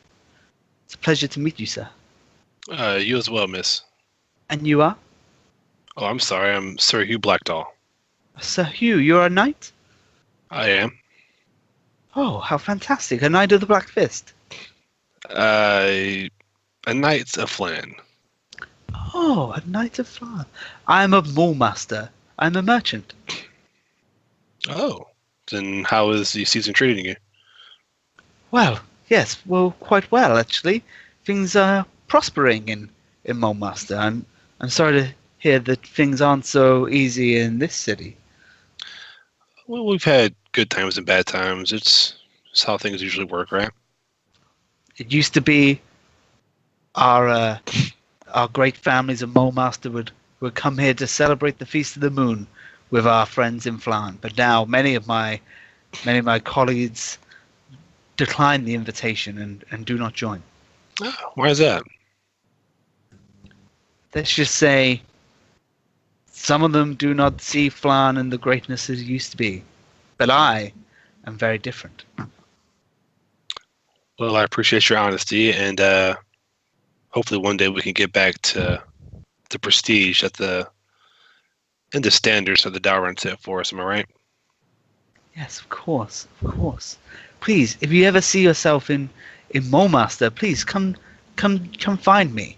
If you are in need of assistance or a guide or indeed work, please, Astrid Sarge.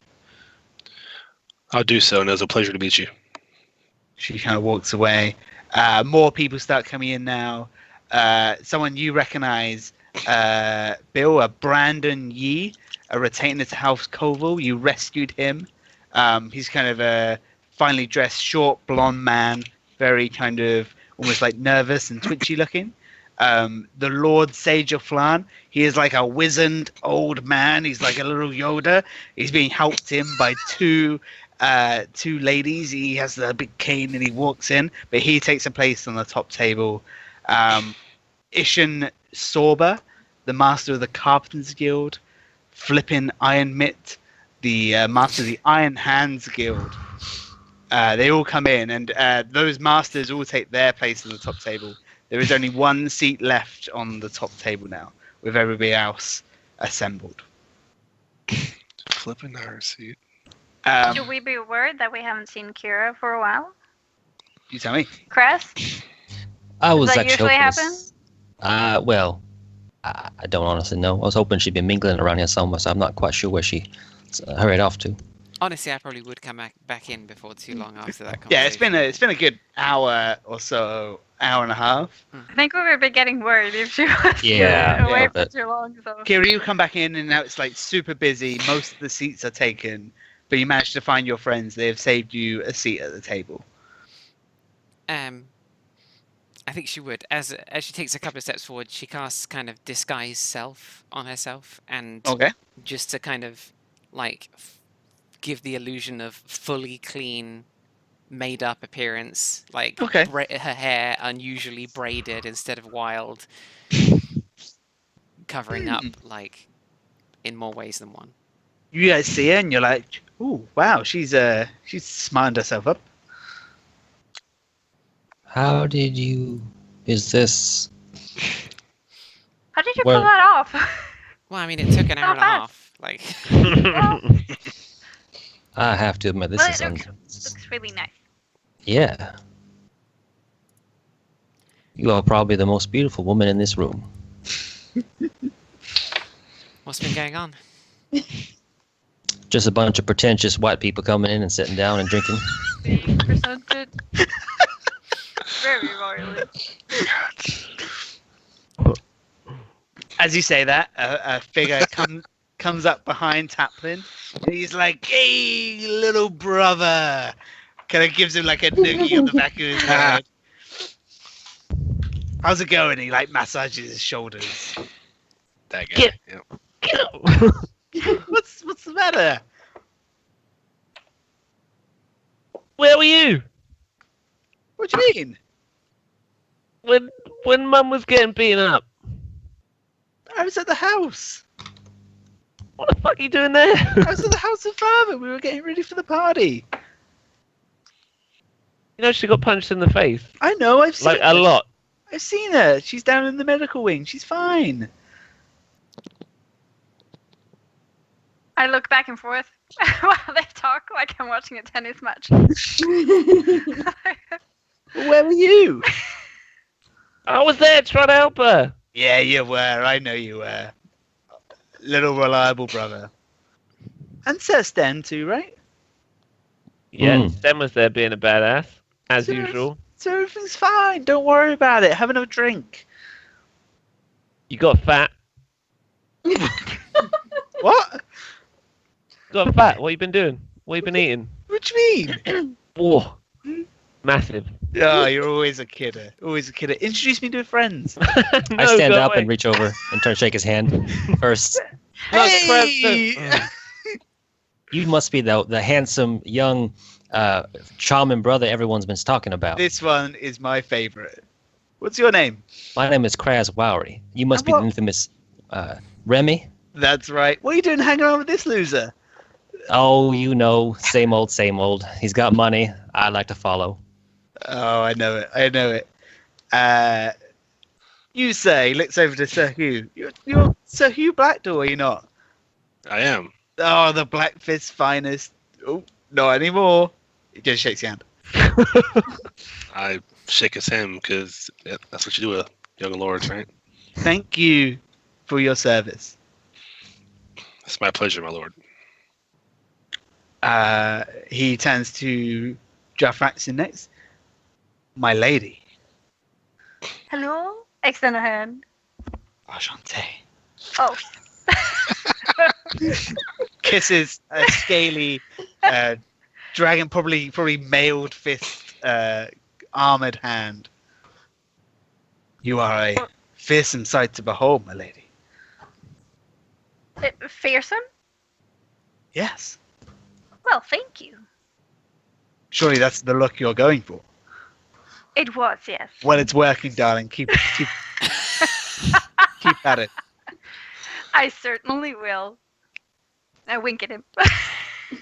Stop creeping on my friend. You just sound creepy. Don't listen to him. And he looks down to Zephyrella.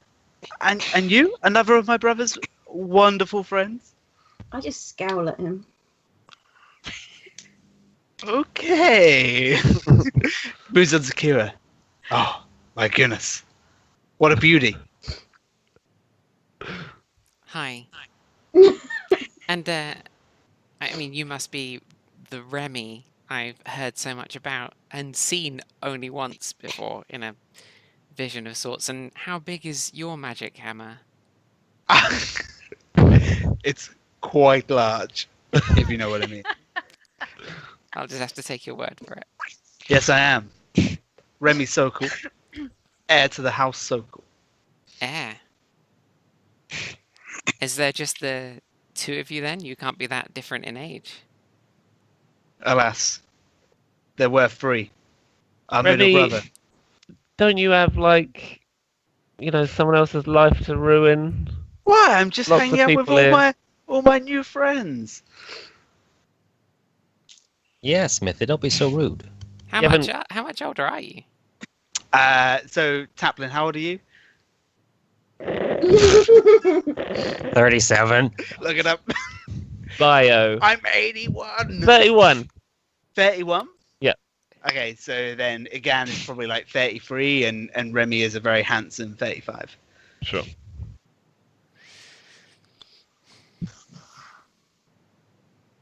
It's a pleasure to meet you. You said you saw me in a vision. Yeah. I once sort of semi-accidentally looked into the memories of your brother. I saw some stuff.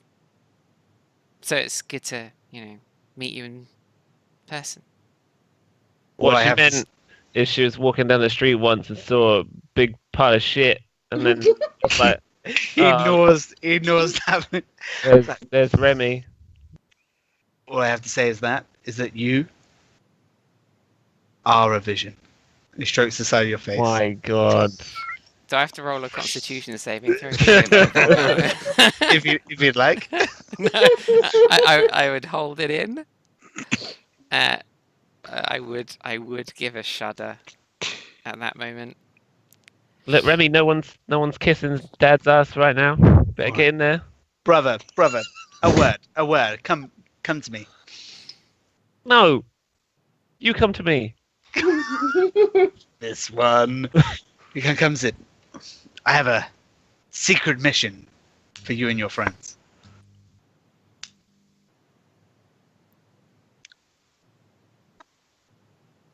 I think that sounds interesting. If you're pausing for dramatic effect, it's having the desired effect. Oh yeah. Trying to think of a clever way to say no. Well, hold I on. drunk too much At water. least hear what his offer is. No, it's gonna be no. He kind of looks around the table. He's like, "Who of you would consider yourselves romantic?" I don't know that one.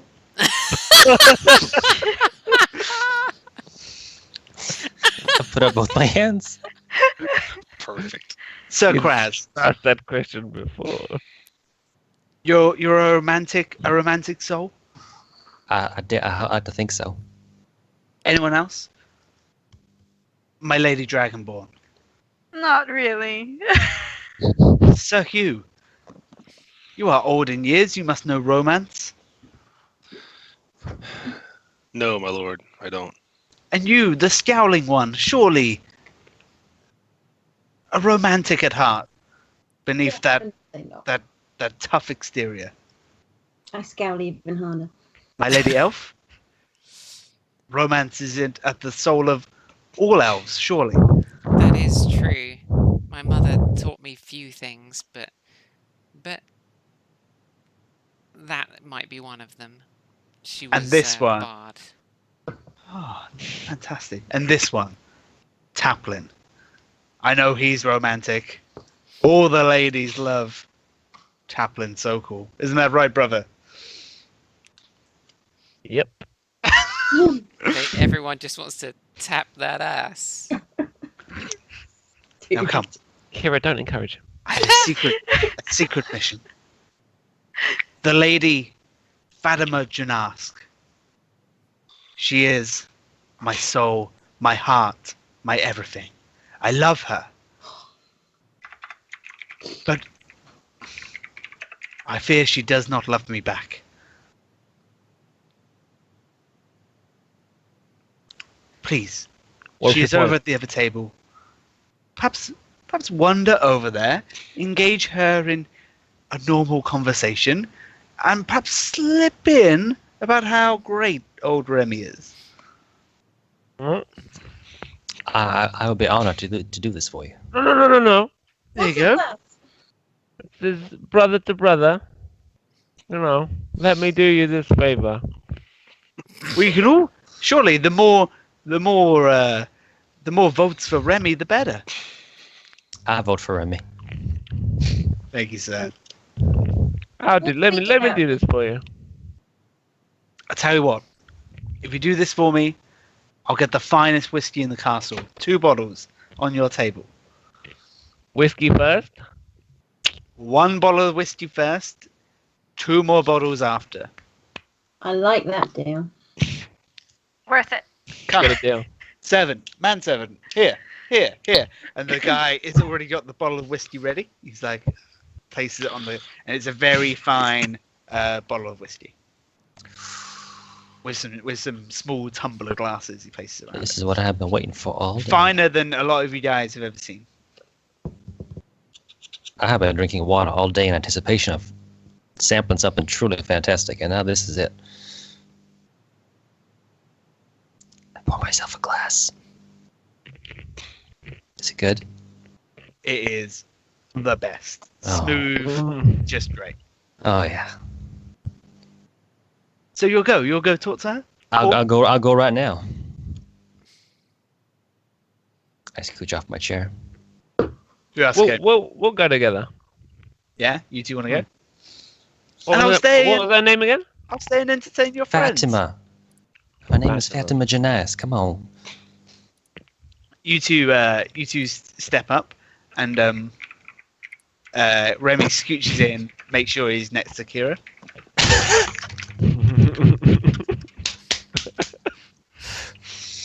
Puts an arm on her. It's gonna- I'm gonna sneak in like a little thumbs up over his shoulder as I walk by, just to Kira. You know I'm a fond lover of poetry.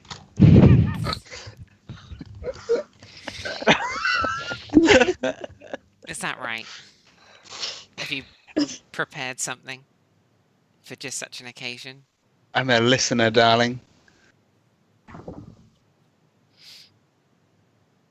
Please regale me with some of your fantastic words. Would you like some whiskey? Yes. Pour. He pours you a shot, but he makes sure he pours you double.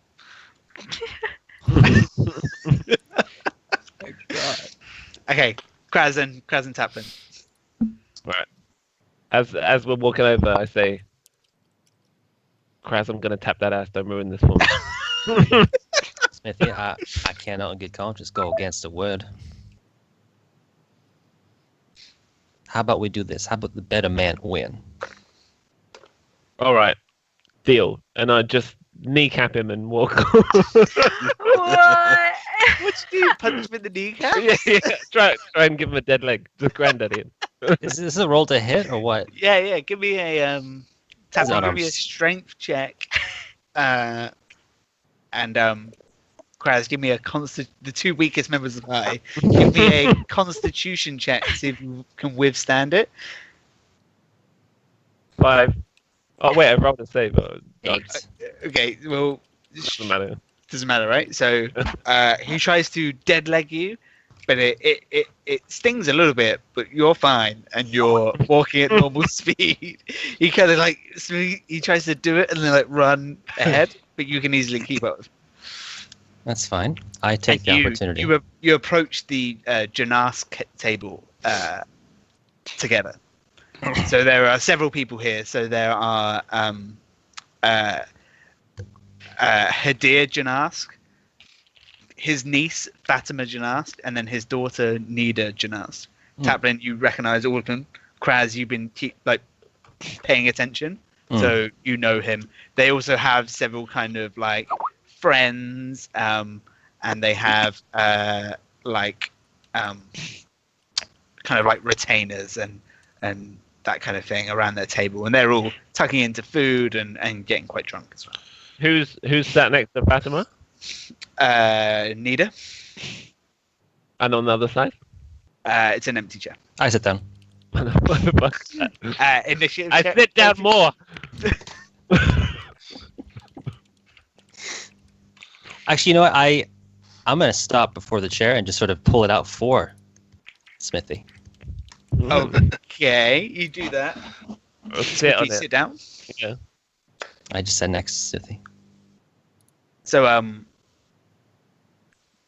Fatima is drinking a glass of red wine. She's very, very beautiful, very, very nicely dressed and kind of made up. She looks over at you. She's like, Taplin, did your brother send you here? But what? You think I'd do anything for that chode? He's been... That is no way to speak of kin, Smithy. We are in the presence of a fine, refined woman. Please. Look, do what you are paid for and go and fetch me my drink. I am not your servant. I am not dressed like a servant, nor will I respond to such. Fatima, he was sent in from abroad. They're trying something new. make me a deception check. And Kraz, you make me a persuasion check. All right. I'm not dressed like a slave. That's all right. Oh my! Ooh. 17. To one. Just holding my really expensive whiskey. Taplin, there's no need. Why are you being so rude? Oh, it's okay. It's all in good fun. Your name is Fatima, correct? Janask? She holds out her hand. I kiss the knuckles very gently. Fatima Janask, and you are? I am Kraz Wowry. Kraz Wowie, you are not from Flan. I do not have the pleasure of hailing from Flan, no, but I do hope to call it home someday.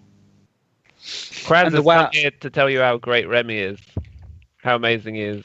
Oh, I've heard it all before. Mm-hmm. He writes to me every day. These messages with my manservant. It's pathetic, really. And he's got fat, hasn't he? She laughs. The disrespect you show your family sometimes, Smithy, I'm surprised they have not cast you out yet. And they can't. It's a blood thing. So they say. So Fatima, what does your family do in Flan. I'm new to the city, as it were, and I would love to hear it from the fine lips of yours truly. What do we do? We're a noble family.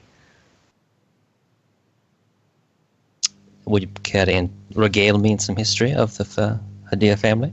We're a merchant house, sir. If you'd like to talk business, talk to my father. He would talk to you for hours about it. Perhaps I'll take you up on that for another time. But I'd like to learn more about you. Boring. What would you like to know about me? What are your interests? What do you hope to gain out of living in Flan? Surely someone as beautiful as you could do better. I'm sorry? This is where I am from. Our family are situated here. We are a very powerful family here. Well, be that as it may, Flan is a dying city, and perhaps someone of your beauty and enchantment would do better in a much more vibrant location. Maybe Neverwinter or Waterdeep. Give a persuasion check. She seems perturbed about what you're saying. Perturbed. You feel like 20. You feel like you're blowing it. That's fine. 22. But with a roll of 23, you're keeping it in there. You're right. Flan is quite droll, isn't it? With all these thieves and Black Fist. Mm. Have you been to Neverwinter? Have you been to Waterdeep? I've read beautiful things. I hope to go there after Flan. Oh, maybe I'll come with you. Insight. A sultry wink. Insight check. Yeah, insight check that shit. Go for it. 8. I mean, even if way, you probably. She seems like she's going for it. Yeah. Why are you here? What do you want, both of you? Conversation. That's me and Smithy. Smithy was telling me some nice things about you, and he insisted that he introduce you to me, and he wanted to pay his respects and say hello. That's why we're here. Well, you have done that. Taplin, what is this? I don't know. He just follows me around.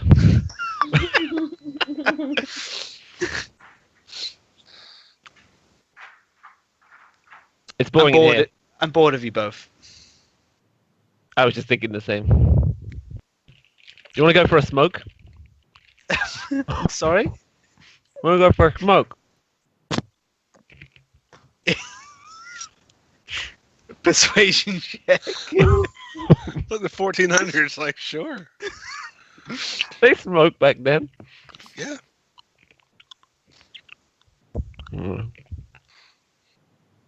21.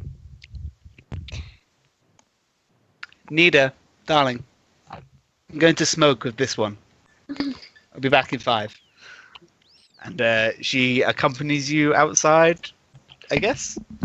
Later, Krez. I just shrug and I sit down next to Nita.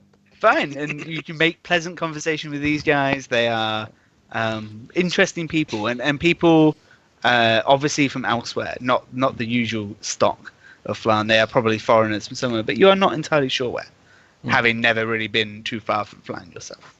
No. Taplin, what do you do? Go outside. I don't think I have anything to smoke with.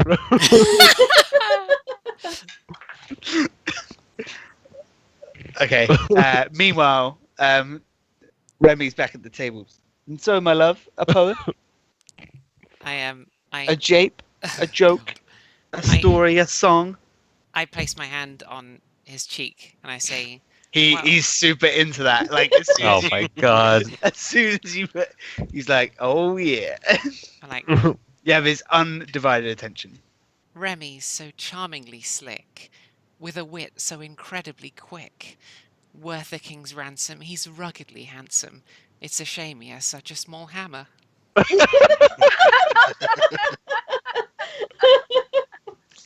How incredibly witty of you, my love. He looks pretty, not mad, but he looks kind of, not maybe used to girls talking to him like this. He just stands up and kind of walks around the other side of the table and goes to sit next to Sir Hugh. Sir Hugh, regale me. What adventures have you been on? Where have you been? What have you been doing? Oh, my lord. Nothing too exciting. I'm sure you've heard I am no longer of the Black Fist. Yes, I did hear. A loss to Flan and all of its citizens, I'm sure. It's correct. Me and the officers had a disagreement of sorts, and they saw it best fit that my services were no longer needed. But alas, I'm still here to help the city, the people. They need it. They do need it. They need all of us. And why are you hanging out with my shit hill of a brother? He means well. That he does. Losing again was hard on us both. May I ask you something, my lord? Yes. What is it that you want? I'm sorry? What is it that you want? The prosperity of my house and the prosperity of Flan are interlinked. Where Flan succeeds, so do my family. But for now, I want a whiskey, am I right? Then have at it, young lord. There is plenty of whiskey to go around. Drains a glass. Taplin, what are you up to outside?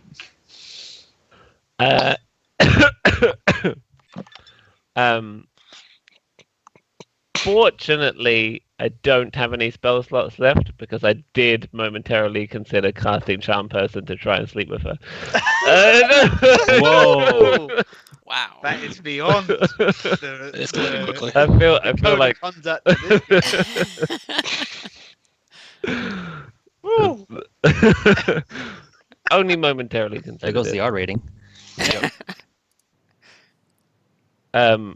I think as soon as we get outside, I'll just say, I'll be honest, I don't have anything to smoke with.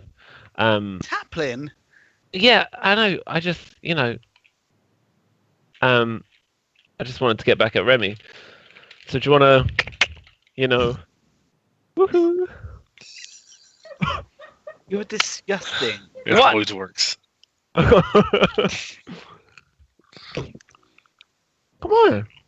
I'm not interested in you or your brother, and you can go tell Remy that. I'm not interested in you in either, but that's why it's boring. You are the worst. Taplin's so cool. Alright. Shame You're- on you. Your loss. She. And walks away back into leaving you alone in the outskirts. I kind of there's a guard outside, like right near you, like behind you, like a black fist guard. And he just kind of like helmet on, looks over to you. He's just like.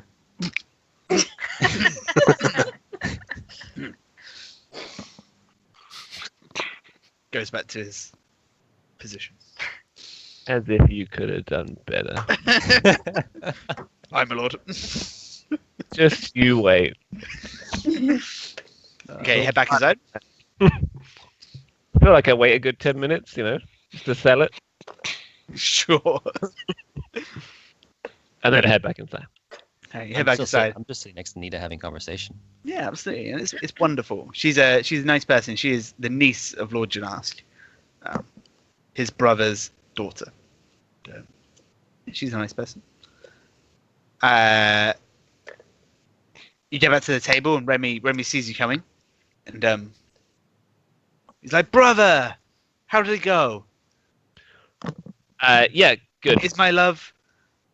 I banged her. I'm sorry. I banged her. Deception check. Can you get disadvantage on that? That's kind of. Doesn't matter. Oh my Doesn't matter. god. Oh. Yeah, we fucked. Brother, please. What saith of me and a potential courtship between us?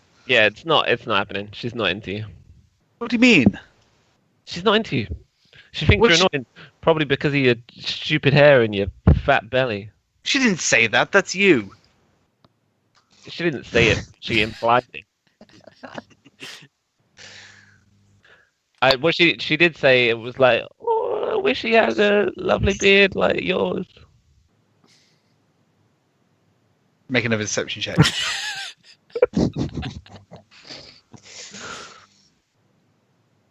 Oh! Oh man. What is with this conversation? I don't have a beard. No, What should I do? grow a beard. No, but what can I do tonight? Tell me. Oh. And those bottles of whiskey are yours. For you and your friends. Oh, thanks. Kraz did actually try really hard. No, but what should I do? Give me some advice. Something I can work with. It's not all about you. It's my whiskey, brother. Tell me and you get the whiskey. What should I do? Maybe go. Maybe just lower your standards a bit. No, she is the one. Come on. You've seen her. I mean, I don't know. You know her. How should I woo her? Don't ask her outside for a smoke. That didn't work. Or if you do, take something to smoke with. But what should I not? What should I not do? What should I do? Oh, I know what you should do. Okay, brotherly advice coming at you. She really likes talking about her family and their business dealings. So you should talk about that with her at length. Make a deception check. Damn me for not coming back. 16. Well, I have heard she is very intelligent and loyal to her family. I could Yeah. do that, I suppose. Specifically, like the business nitty gritties, you know? None of that. That Oh, isn't very dynamic or special or romantic, is it? What should I do to? That's what she's into. Is there a big move I should do to really seal the deal? I mean, maybe a dance, some kind of dance. She's really into charitable donations, and she's a big fan of Friona's Tea House. Yeah. Yeah. Your friend is quite the witty one. All right, I'll do as you say. Lord Remy, may I say something? Yes, sir. A moment ago, when I asked you that question, you gave me the answer. You spoke true and from your heart. Is that right? Sir Hugh, I always speak from my heart, as the Lady Kira knows. Winks at Go you. over there and talk to her and let her know how you feel. Then have a dance with her. Don't try to butter her up. Just let her know how you feel. That's better advice than this one gave me. God forbid, don't bring up business. You're at a party. Have fun. Yes, you're right. I will go and propose we go have some fun. And bring the bottle of whiskey with you. You never know. Yes, and takes it. What are you doing? He's like a good lad. So Seems Hugh, thank like a you. Good. I will ply her with this whiskey and then propose we have some fun. I'm off. Farewell. Have a happy feast of the moon or whatever. Before he goes, Kira, he looks at you and just blows a kiss at you. I attempt to dodge it. Use evasion. Make a dexterity saving throw. Acrobatics check. Gonna flip the table. I roll an 8. Oh my god. You do not dodge it. That hits you right in the face. It's not real. A Remy special. I feel He the walks moisture off. somehow. He walks off elated at Sir Hugh's advice, whiskey in hand, Look at that. um, A little confidence is all he needs. forgetting about his promise to pay you guys. Oh my god. Oh, Still walk up well. the table with me at it. Can we take a quick 5-minute break? Sure. Yeah. Yes. Thank you.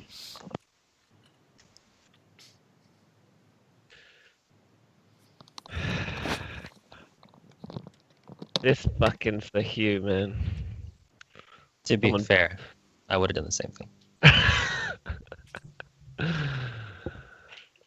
This is I like this. This is a good. I like your family. He's really written it really convincing. my my only note to Matt about Remy was just like he's just a total douchebag.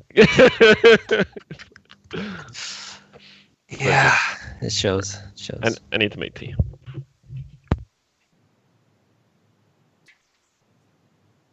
Mm.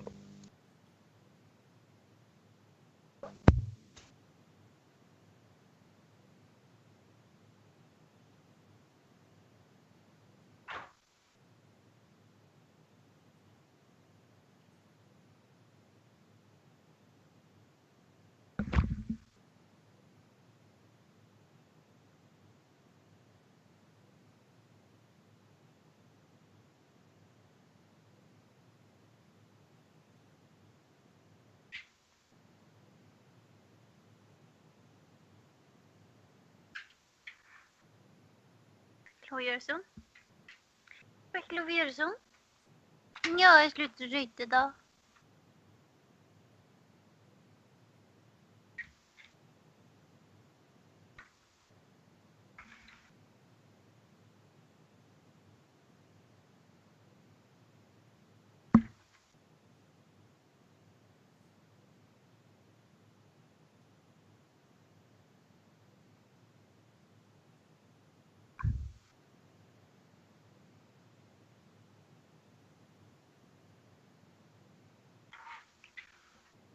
Så hårete. Go to Matthew. Go on. Go to Matthew.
Well, this is going well.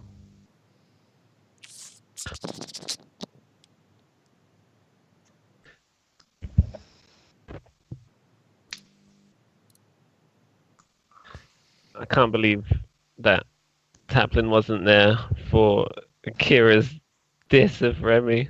Poetic diss. That's pretty epic. So good. Pretty epic. Oh my god.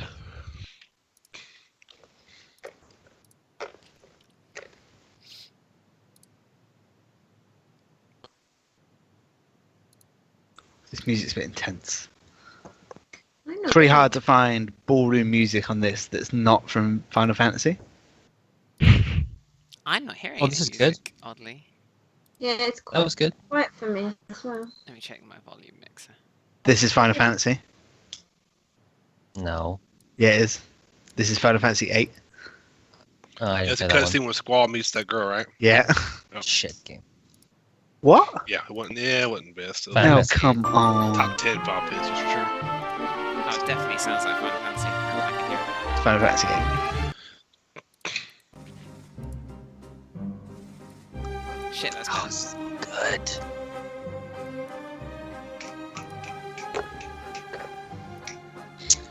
Right.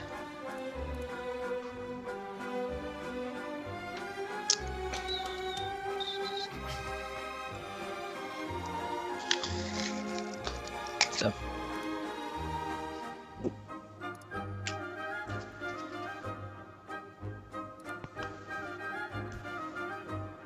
Here's what's going to happen. I am going to have to fix you, manage you to on a more personal it's really short. scale, a more micro form of management. Jim, what is that called? Microregiment? Boom. Yes. Now Jim is going to be the client. Dwight, you're going to have to sell to him without being aggressive, hostile, or difficult. Let's go. All right, fine. Ring, ring. Hello? Hello, this is Dwight Schrute from the Dunder Mifflin Paper Company. Wow, that's great, No. because I need paper. This was intense. Excellent, then you're in luck, because Nice. we're having a limited time offer only on everything. Wow, this is my lucky day. What is your name, sir? I am Bill I Butler. did feel like getting my little Union Jack out early when you were playing Royal Britannia. Yeah, I know.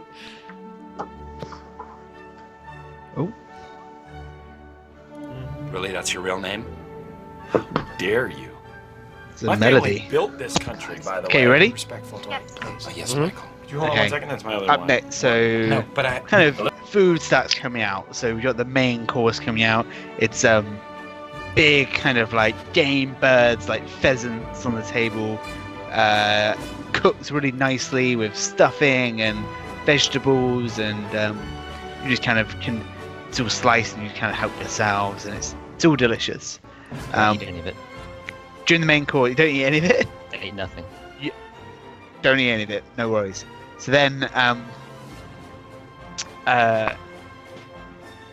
during the meal, a black-fist knight approaches Sir Hugh from behind.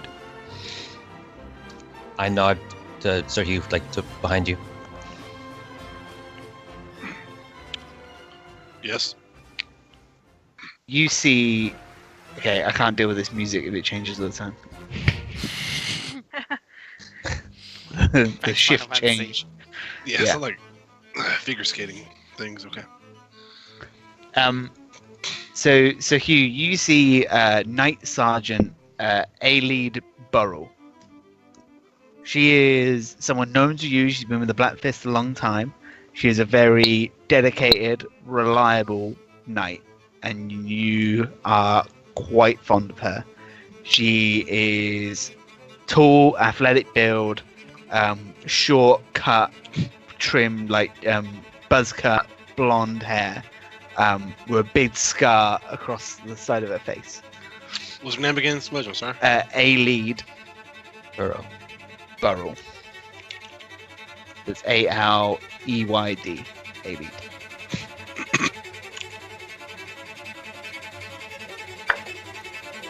Okay, this is just fucking bad now. Very tense. So you're gonna turn into like a man eater and kill? Speed eating. Mm.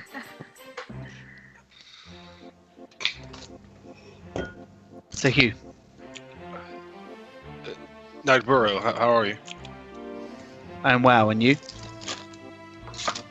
Not bad, not bad. Did not expect to see you here. I Me neither, to be honest. Strange how fate kind of led me here again. These parties aren't really my style. You guys are idiots. Me neither. As a matter of fact, in all my years, this is the first one I think I've actually sat and ate the food. Well, I'm sorry to interrupt you, but I'm here on orders. Of course. What can I do?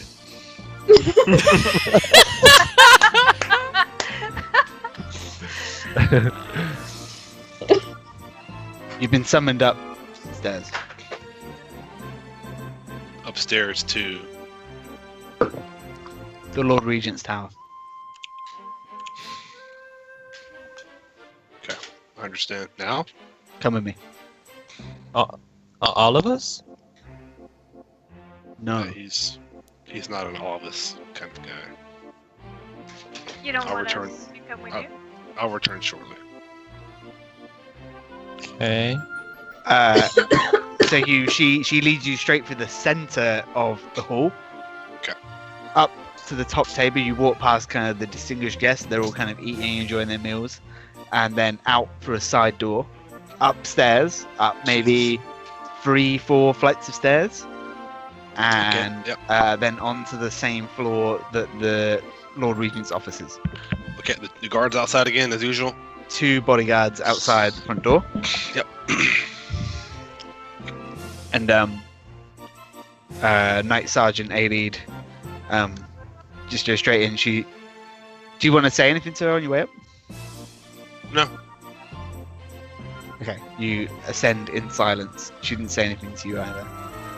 She opens the door and lets you in. Okay, man. Closes the door behind you, leaving you alone in the room with him. He is stood in the same position as you left him. So at the back of this room, facing away from you, looking out above Flan. You can kind of hear and see the lights from the throne room downstairs, but the music is a lot quieter up here. Come, he says. You're missing the party, Lord Regent. He does not respond to your... Okay. Yes, you summoned me.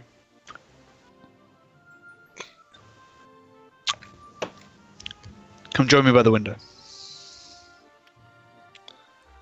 I slowly walk that way.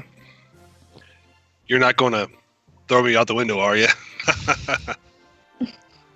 He looks at you.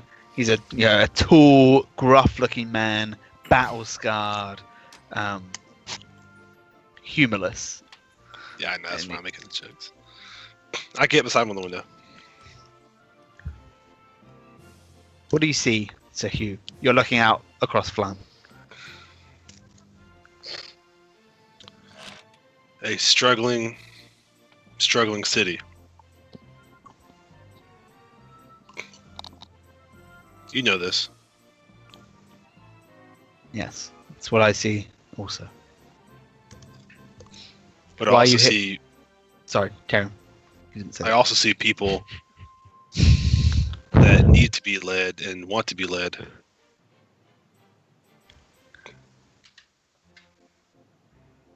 And how do I lead them? You take care of them. Protect them. Feed them. You do everything for them. Go to war for them. I mean, you're here on the dial runs. We're here.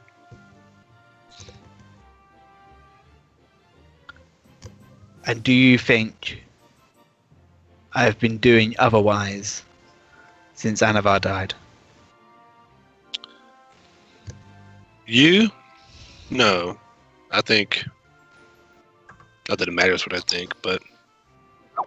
You're good. You're a good man. A good lord.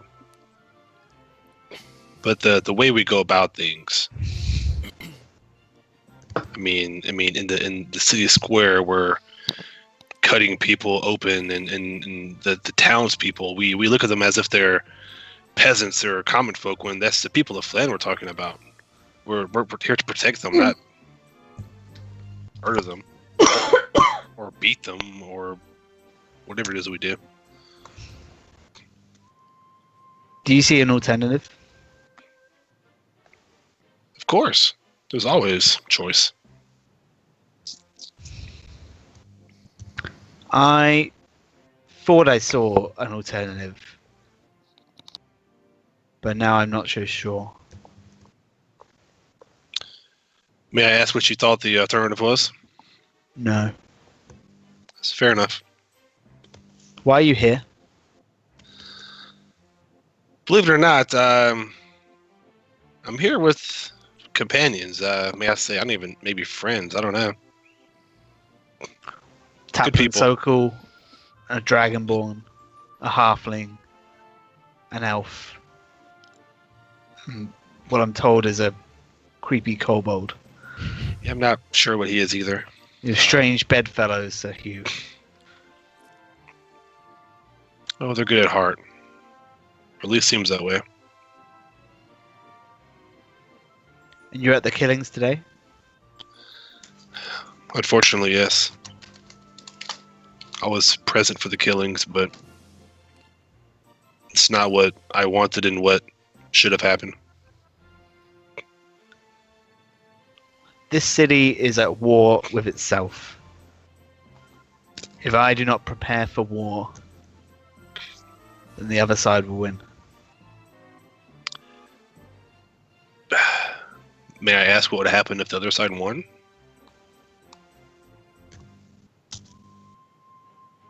Chaos?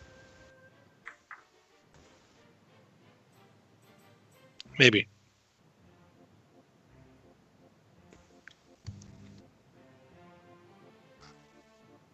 I don't think so. I mean, the people feel safe with you here. They want you to lead. It's obvious. If they didn't, then you wouldn't still be in this tower. You know that. You can go. You sure there's nothing else I can do for you?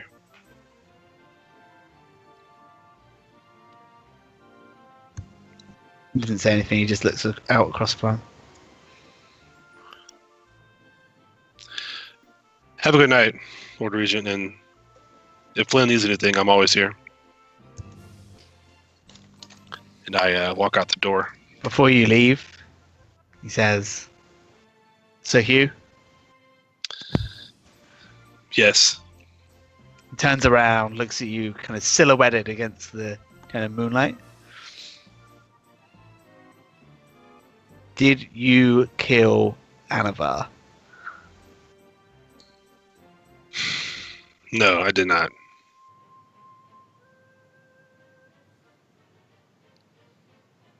Go. I leave.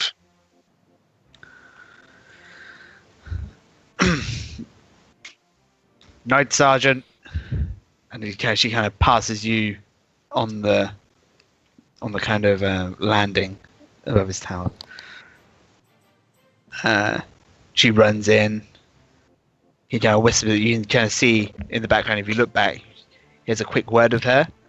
She kind of nods and walks back outside. Takes you back downstairs. In the meantime, what are you guys up to? Any shenanigans afoot on the table? I think I'm probably on the table now dancing. Oh, yeah. gee. I mean, to be honest, everyone's pretty drunk. Yeah. People have either been at the festival itself, or if they're too highborn for the festival, they've been just at home celebrating in their homes and drinking. So people are getting drunk. People have forgotten their meals. People are kind of dancing and just having a good time. And although maybe some of the older folks in the room are a bit perturbed, there is kind of this younger generation, the Taplins and the Remys. They don't really care that you're dancing on the table. And you are just free to do so. You kind of kick over some glasses, knock over the centerpiece, but you don't really care. Bring it on. Yeah. One too many whiskeys for the halfling. Anyone else? Anyone doing anything? I am. Sorry, yeah. I'm keeping a sharp eye open for LeBlanc. Give me a perception check. Matthew LeBlanc. Matthew LeBlanc. Hey. Not much. 7. I'm Yeah, distracting him, I think. I'm just do- trying yeah. to grab him up onto the table, so getting distracted. With Zephyrabella dancing in front of you, you do not seem to notice LeBlanc, even with your newspaper. So Somebody, sorry. before we walk and before I walk back into the party, I do want to say something if I can to her. Yeah, give me 2 seconds. Kira, what are you up to? Just sitting and eating with my friends, I think. I don't know that there's watching Zeffy dancing on the table. Jafraxon, a lady approaches you from behind. She kind of just taps you on the shoulder. Excuse me, the Lord Sage of Flan has requested your presence at the high table. The Lord who? I gotta look Yeah. around to see. The Lord Sage of Flan? Do I know who that is? Make me a history check, I guess. It's We the say old history, Yoda guy, it's right? talking who about- came in. Yeah. Escorted by 2 women. Did you say history? Yeah, sure. That's not good. 12. From your brief time in the city, you know there is a group of what they call like sages. So in these times, there's no printing press, so books are kind of copied by these kind of sages, and they work in Mantor's library. And all you know is the Lord Sage is the head of that organization. You've heard his name spoken, but you saw him when he came in. He is this wizened old little man. Oh, the Yoda one. Okay. Yeah. You Yeah, notice sure, that sure. Okay. this I've lady probably had a few drinks by now, so. this lady, when she taps you, you notice her hands are kind of like stained blue, like with blue ink. That kind of Oh. permanently. Not like, but just blotches of blue. Okay. Please, follow me. Alright. I excuse myself. I'll be back. And This lady brings you up to the high table, and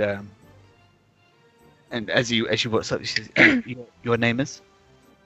Jeff Rexton. Very well. And she brings you up to this this wizened old man, like you can barely see him over the table. He's very slowly, like eating very small cuts of meat. Squinty eyes, bald, shriveled head, and these kind of what do they wear? Kind of like white robes. And he too has stained hands, much more stained than this lady's. And he's very slowly cutting up his meal. And the lady's like, "This is Jafraxon, the one you bid me to bring over." He looks up. He's like, "Yes." Come. He puts his knife and fork down. He's like, "Come here." Is he? He's like Oh, across he used to sit down, or? It's a high table, so it's only seats on one side. So you're at the side with no seats. He's across the table from you. Okay. Your What? face. Right. We've done this one before, haven't we? Kind of leaning closely. These eyes. They don't see as much as they used to. And he kind of like just starts like touching your face, Right. feeling all the kind of contours of your head.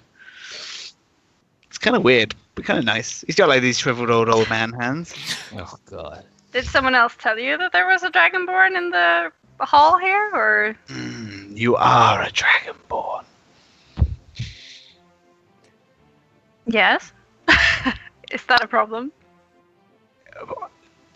On the contrary, my dear, I am fascinated by your kind. Right. You're the second person to touch my face today, so it's a little bit unnerving. Tell me, what color are you? I am silver. Silver. And where are you from? Honestly, I don't know. I mean, I grew up in Cormier, but that's not where I am from. Cormier. And your parents? I don't know. Well, were you with other Dragonborn? Yes, it is quite common for the Dragonborn to be uphold with their clan. Interesting. Kind of how the society works. Will you tell me more? About the clan? About Please, yes. anything specific you would like to Everything, know? my dear, everything. Please, come round. You, Sandra, get her a chair. And you guys kind of watch at this top table as this little old man is sat next to Jarfraxon now, and they are in deep conversation.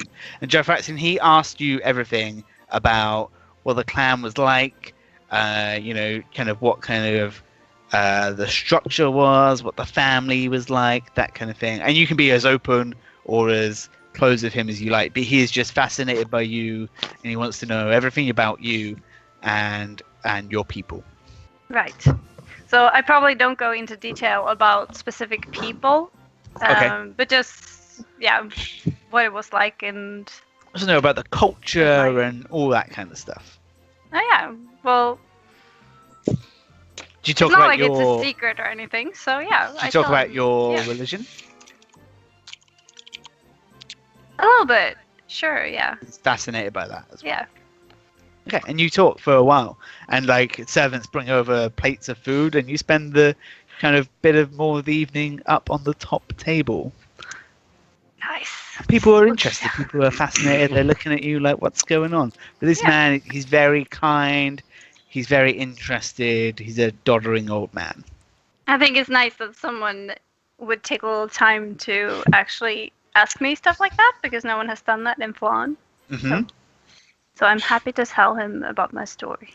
He's very intrigued.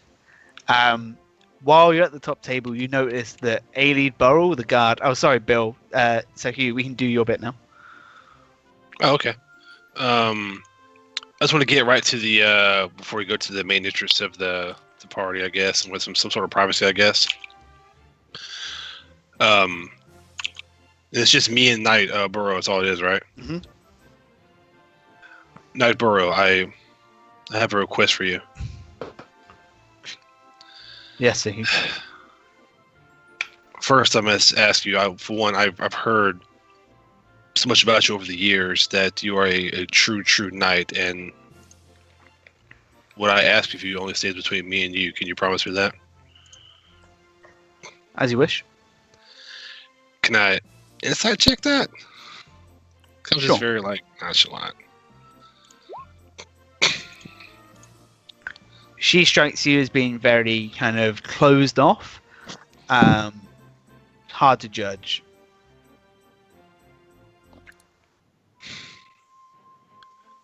Well, listen, I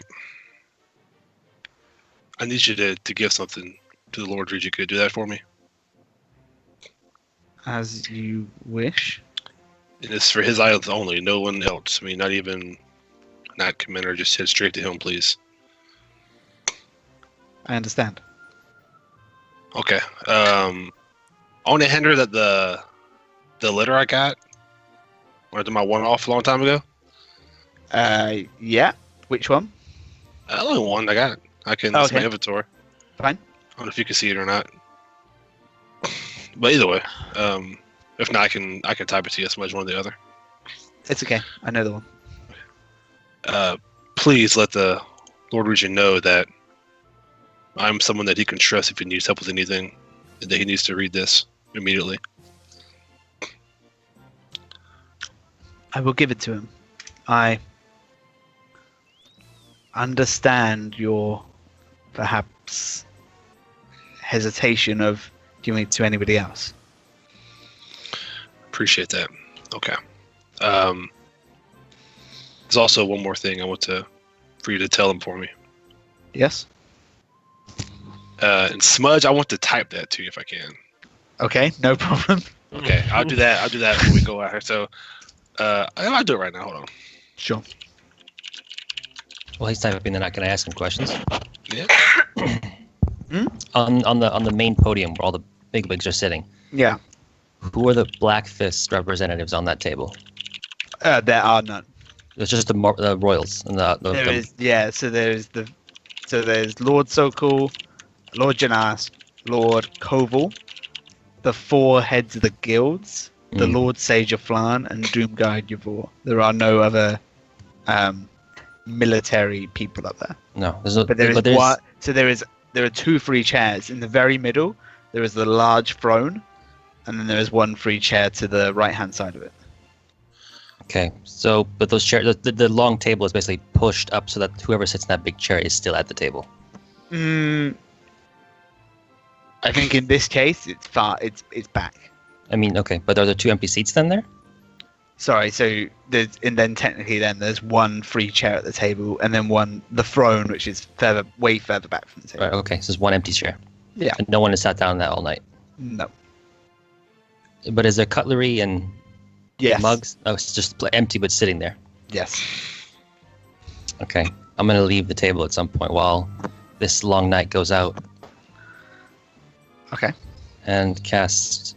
I want to case the table first. I want to see how often servants go up to the dais or that podium and put things on the table and wipe stuff down. Just want to see the pattern of it. Yeah, I mean they do it with kind of meals, so they will serve a meal, and then it will go uneaten, and then they'll remove it, bring the next meal. And this is a posh dinner, so there's like several meals. Okay. They're going kind of back and forth. And all Sorry. Okay. And all the mugs and cups in this fancy dinner party, they're all identical. Yeah. Okay. I want to grab 1 empty mug somewhere. Mm-hmm. And then I want to leave the main room. Yeah. And I want to take out that blue vial. You can easily go to the bathroom. Yeah. Yeah. I want to take out that blue potion that I found in that crypt that was labeled "Don't drink." Interesting. And I want to take. I'm gonna take some cloth, and I want to dab it into that potion. I want to coat the inside of this glass with this blue concoction. Okay. Just dab it on the inside. I don't know. I haven't consumed it, so I don't know how potent it is. But I want to dab the inside of this. God, you're asking for it. And I want to cast Disguise Self as one of the servants. No problem. And in one of the waves of stuff changing, I feel like you're doing in this in the bathroom stool, the chamber pot stool. Yeah.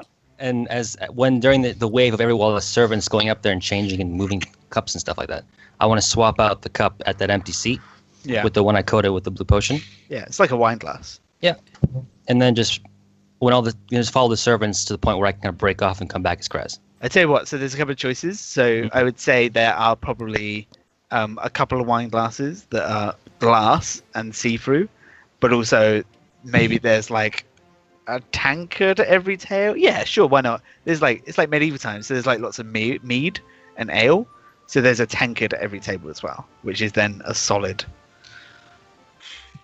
Okay, I do that with one of those. Okay. Put that back where the empty seat is. During the wave of procession of all the servants. Sure. That's it. Sorry, Bill, let me quickly just read what he sent. No, you're fine. I sent you like a quick little snippet so you can pretty much probably draw it out more than what it is, you know? Uh-huh. Got you. Aileen says, I understand. And she opens the door and she's like, please. And the kind of the swell of the party hits you, and the lights and the dancing. People are now drunk, and there's a smell of drunkenness in the air, and food and revelry, and it's all happening. The music hits you as well. Okay, I head back to my seat. Okay, Jeff Axon, while you're up there, you see Sir Hugh and the Black Fist Knight come back in, and you notice that she goes across the back of you and she speaks to Lord Sokol, Lord Janask. She just whispers in each of their ears. Lord Koval, the leaders of the guild. So the 7 of them. And they all immediately stand up and go back into the room. So they leave the top table. Only on the top table now is you, Doomguard Yavor, who looks like he's had the worst night ever, and the Lord Sage of Flan. Any chance to try and overhear what they were saying? Nope. Well, go on then. Give me a perception check. Come on, Jopperx. Oh, this music's so loud. Whoa. 19. Yeah. Okay. So let's say Lord Janask is on your left, and you hear the knight comes over behind you, and she says, "The Lord Regent wants to see you." And he kind of looks up. He's like, "Now?" And she's like, "Now." Very well. And he stands up and leaves. Okay. Okay. Anything anybody else would like to do? I sit down at the table. So some time goes by. You guys are all having fun and drinking and eating. So Hugh returns to the table. Taplin, are you okay? Yeah. What's Remy up to? Do we see him? Remy, you do see Stop Remy. making friends with Remy. What's wrong Just with you? asking. You do see Remy. So he's been sat at the Janask table. Oh.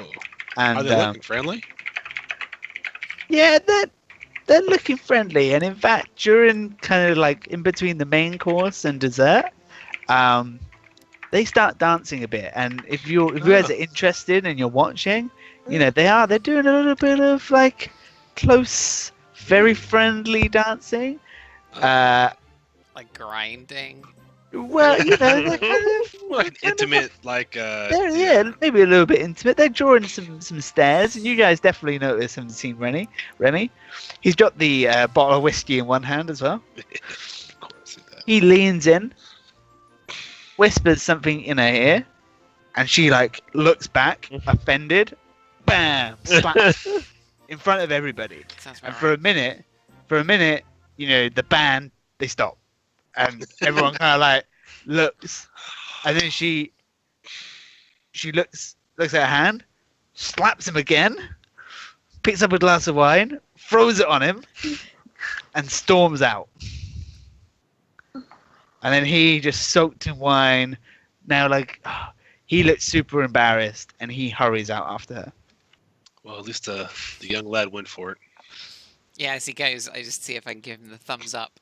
Lord Janas doesn't see. He's already headed upstairs. But her uncle goes to make a move, and the other one just kind of the niece just kind of bids him to sit back down, and the music starts up again, and kind of things go back to normal. After a while, the Lord Sokol, Janask, and Koval, they come back down, sit in their place. Tapping, you see your dad. He sits back down. You see Barden Klein, the master of the Stone Rights Guild. He comes back down and sits. The flipping Iron Mitt, the Iron Hands, he comes and sits down. However, Ishin Sorba and the other one, Bronze. What's his name? Sorry. Excuse me for a sec. Bronze Yorick. They come out having like a heated discussion. And at the top of the table, you can see that they're arguing. They're arguing kind of with each other. They're having a heated debate.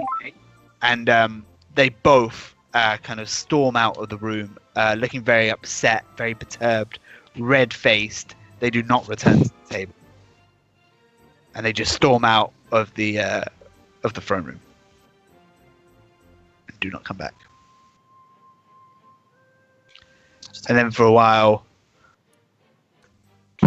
dinner proceeds, and then the Master of Ceremonies bangs his stick, and he says, The Lord Regent, Hector Brahms.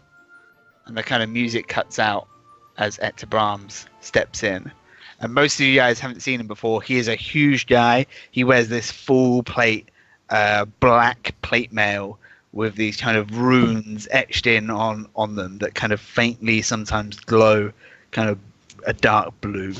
And he's a huge man, like I said earlier, kind of older, maybe early 50s, battle-scarred, kind of sort of military haircut, I suppose. And he kind of walks along the back of the table and stands behind the one empty chair at the table.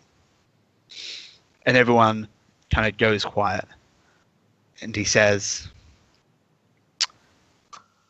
as Lord Regent, it is my honor to say a few words to acknowledge the Feast of the Moon. I'd like to say thank you to Doomguide Yavor for his service to the city. He kind of inclines his head to Doomguide Yavor, and the Yavor just looks like, man, I just want to be out of here. And he has this kind of booming voice, and it projects through the throne. He has everyone's kind of rapt attention. We observe today a celebration of our ancestors. A celebration of the traditions and time-honored customs that hold our city and its people together. A celebration symbolizing an end as well as a beginning, symbolizing renewal as well as change. This time last year, Lord Protector Anavar, my friend and liege, stood in this same spot and vowed to bring Flan to prosperity. He was dead before the spring, taken from us too soon with no heir. I think you will all agree that Flan is a very different place now that he is gone. Takes a pause. I'm not the man Anavar was, nor do I pretend to be.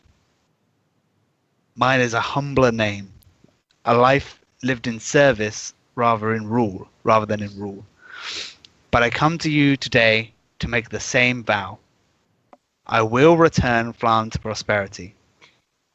Go forth from this castle and let all of our citizens know, whether they wish Flan good or ill, that I, Hector Brahms, will pay any price, bear any burden, meet any hardship, support any friend, and oppose any foe to assure the survival and success of this city and its people.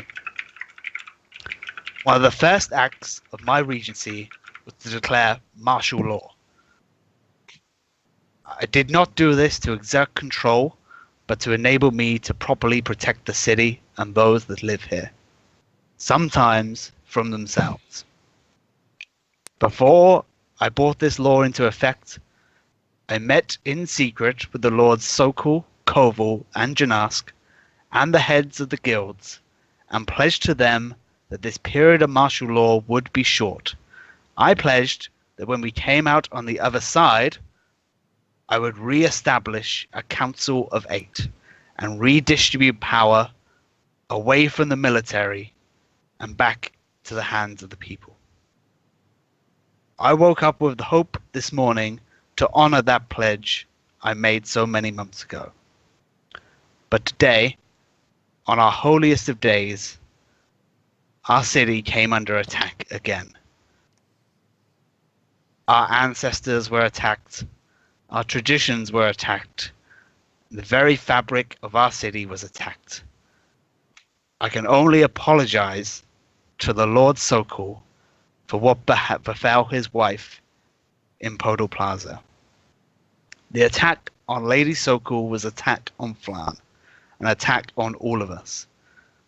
And it is plain to me that this city, still reeling from its loss, is not yet ready for the redistribution of power. Therefore, martial law is still in effect. With the support of the noble houses and the guilds, we will uphold this martial law.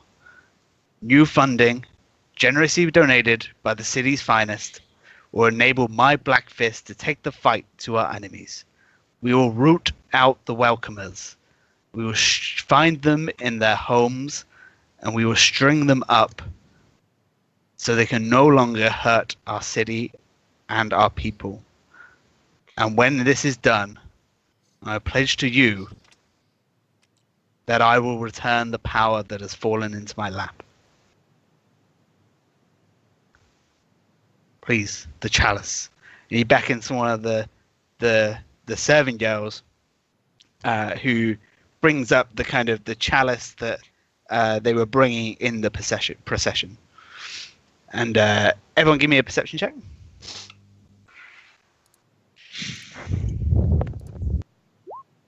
Ooh, Pretty good. they're doing pretty good today. Wow. 23, 21, 19. 20. Kira swallowed the bug. Kira, you're totally, Right. yeah, you're looking at your food. Who got more than 15? Hugh, Kraz, Jaffrax, Me. Smithy. You notice that the serving girl with the chalice is the same serving girl who spilled wine on Smithy earlier. She kind of walks up to Hector Brahms. He stood in the center of the top table with everyone's attention. He takes the chalice. To Flan, to the Feast of the Moon, new beginnings. He kind of raises his cup, and then everybody joins up, raises their glasses, and says, "To Flan!" And everyone, "Rah, to Flan!" And he takes this chalice. It's big and silver. He takes a sip, and then there's like this huge white blast of energy from the top table, a blinding light that fills the hall. Everybody, give me a Constitution saving throw. What just happened? Can I be like, yay, fireworks? Yay!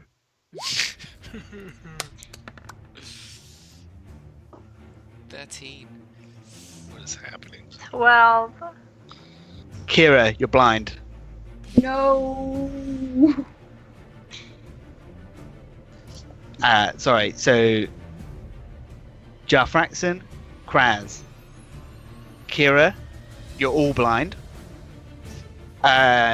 Smithy, Sir Hugh, Zephyrabella, it hurts your eyes, you have to shield them, but within maybe 5-10 seconds, it kind of fades, and you just see the kind of whole throne room just kind of erupt into kind of like confusion, with no idea what's going on. And all you can see is the serving girl who was at the top table. She has leapt over the top table, this chalice, this priceless chalice in hand, and she is running down the middle of the throne room. I go to tackle her. Can I try to attack? Well, one second. Still describing the scene. Okay. Hector Brahms, blinded, it's just like, oh, the chalice, guards, get her. And they, you know, some of them are blinded, some of them are disorientated. A lot of the guests are screaming, they don't know what's happening, and this serving girl is kind of running. And you see her now, kind of for the first time. She is a kind of young, sort of 30-ish, early 30s, black hair with just a streak of silver, and she has these kind of serving robes, but she kind of discards them easily, and she's wearing kind of these black leathers, and running with the chalice. Let's all roll for initiative, including those who are blind. Jesus. Oh god, come on. Whoa, look at that. Natural 20. Shit.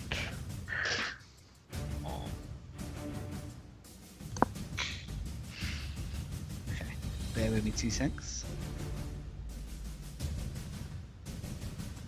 Let me just get a notepad. What if a good nickname for a Drathax was Jar Jar?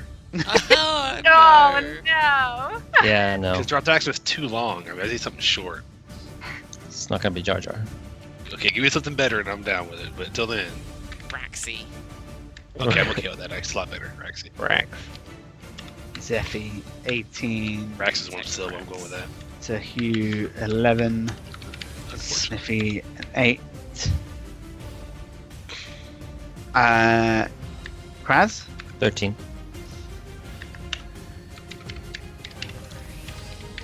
13. She will roll. Moment of truth.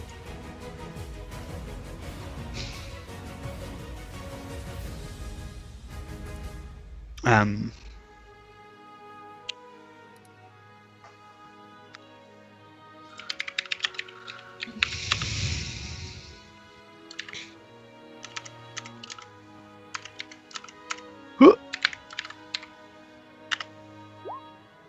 She was a natural 20. Oh my god. So she is running down the hall. First up, Jarfraxon. Are you blind? You're not blind. Yes. You are? I rolled 12. Okay, so we're gonna skip your go. You can't. You need to take a whole round to help yourself. Next up, Kira. You're blind. Yep. Damien can't act. The fuck is Zephrabella. going on? What a great way to spend that 20. Yay! So are we blind and stunned Yeah, I'd say so. Something like that. You lose at least a round of when action. when you're stunned? Yeah. So you guys are kind of sat at the back, right? So she's actually running towards you, but she definitely has the jump on the whole kind of situation. So sorry, Zephrabella, what would you like to do? How far away is she? I'd say she's probably right now about sort of like 80 feet away from you, Okay, well, I think, having like jumped over and is running towards you.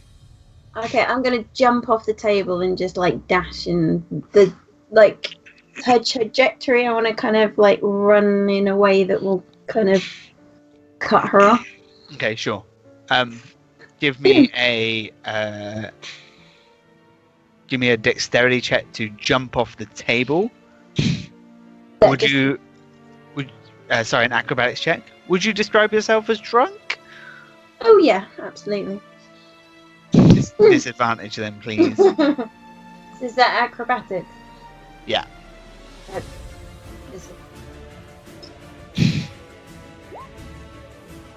Ooh, 21. Still probably good. You jump down. You feel the kind of tablecloth slipping out from underneath you. You manage to jump down and kind of run towards her, yeah? Yeah, and kind of, yeah. Okay, do you want to sprint? Yeah, I'm gonna dash, I think. Okay, so you managed to get within like kind of 20 feet of her. She's running towards you. Next up, Kraz. Blinded? Yep. Okay. Sir Hugh, Yes. 11? Yeah. You're not blind. What would you like to do? Nope. So how far would you say? I mean, I want to. About 80 feet from the table, diagonally to the middle of the hall. If you run, that's what, twice, 2 times movement speed, right? Yeah. Okay, well, I want to run as far as I can. Let me ask you a question, because I mean, I keep forgetting when we do this, but can I run as far as I can and then use like action surge? Sorry, so Action you use your surge. action to dash, and then you can use your action surge to then act. Okay. Can I do that and realistically get like within distance of her, do you think? You mean dash twice? You dash twice, yeah. Okay, because well, if I do that, I can't do any attack, right? No. Could I, as a bonus action, try to like tackle her or grapple her? That's an action. So if I running is 60. How far did you say she was? 80. Am I doing something wrong if I run 60 or dash 60? And then No, you use can be action? up. You can be up on it. Yeah. Okay, and Sorry, still have my an bad. action available, right? No, because you would have used your action and your action surge to dash twice. To get to her. Okay. Know what I mean? No, but Because it's an I'm action. It's probably an action. overthinking It's an this. action to dash. So you can Yes. go. You can dash twice and move to a maximum of 90. But that's 2 actions. So that's your action and your action surge. my speed is 30, right? But yeah, it's like you don't get when you action surge, you don't get the 30 again, Bill. So it's like You don't get your Okay, movement. that's Yeah, what I was you get thinking. another Yeah. action. Oh, so you use your okay, so I action was surge to thinking- dash again. Yeah. I was thinking I could go 90 feet and still have an action. That's what you're saying. Okay, Yeah, that makes I more thought the sense. same, but then I was like, no. Yeah. Okay. I guess I'll try to. Can I paint the scene? Like, are there tables in the way? Should you have a straight shot at the door? She seems to be heading narrow. for the front door. Okay, so I could potentially get in front of the front door, between her and the front door, right? Yeah. Okay, now, are there any tables or chairs or anything near me? I mean, there's tables and chairs everywhere. It's a dinner party. Okay, I'm trying to find a way potentially as a People are bonus starting action. to like stand up and knock over chairs and kind of go crazy. As a bonus action, could I shove a table? Was that an action? To show, you can use your action to move a table. Yeah, As action or bonus action? an action. Okay, can't do anything then. Okay, I'm just gonna get between her and the front door. I mean, you could dash and then use your action surge to then, so you could get within 60 feet. Could he ready an action with his action surge? He doesn't have an action. Yeah, you could do. Do what? So you could move in her way with Yeah. 60 feet. You could then Yeah. use an action surge to ready an action Mhm. for when she comes close to you. That's perfect. I do that, Absolutely. and I'm gonna when she passes by me, I want to do something. So yeah. No problem. Good teamwork. With that. Roll stuff here. Smithy, Yeah. you'll go. You blind or not? I am not blind, sir. What'd you like? I'm going to run 30 feet towards her, and then I'm gonna do one of these. Wabam! What we got? Oh, good one. Oh, damn. shit. Okay, So wisdom saving throw. so you'd have to run up, kind of around your table, getting closer to her within 60 feet. Yeah. And then do whole person. A wisdom saving throw or be paralyzed. Wisdom is +2. What's the saving throw? Wisdom. Yeah, but What's what DC? you need? 14. Oh!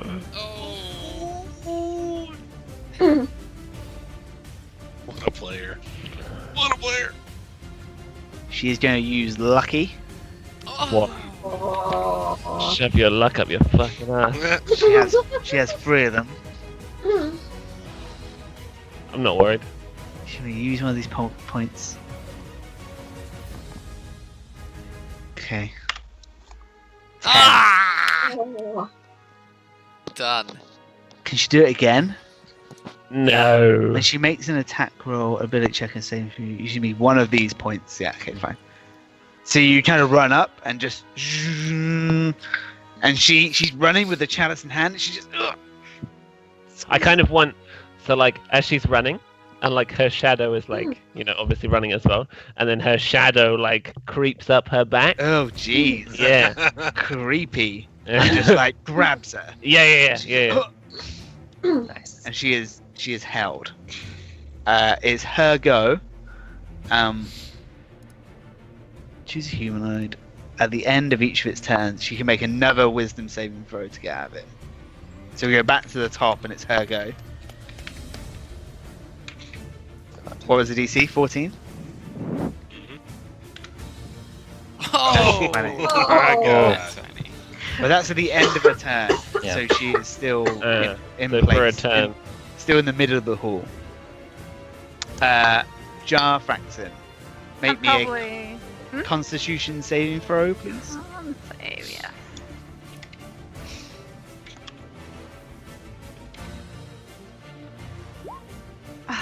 Eight. Can't shake it. Just the hammering in your head. You are totally blind. That's fine. Skipping your go. Kira, same from you, please. Constitution. Yeah.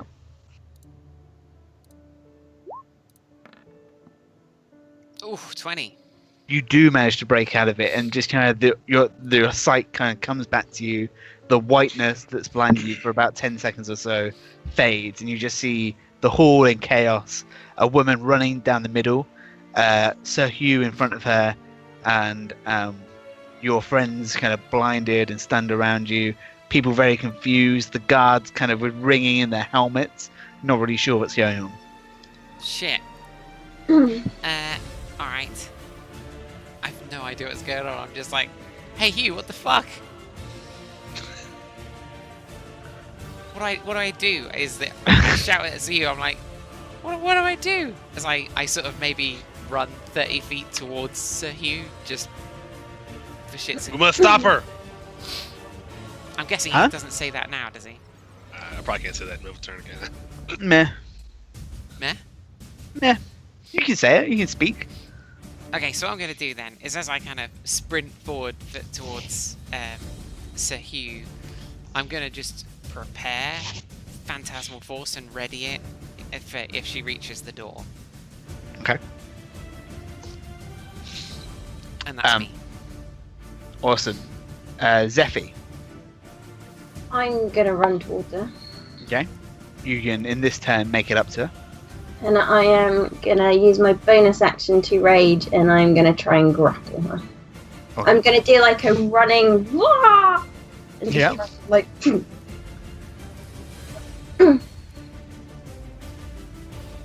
So hit me with a strength check. That-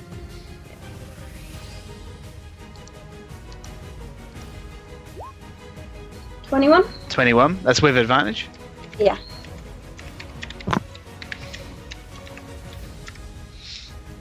Um.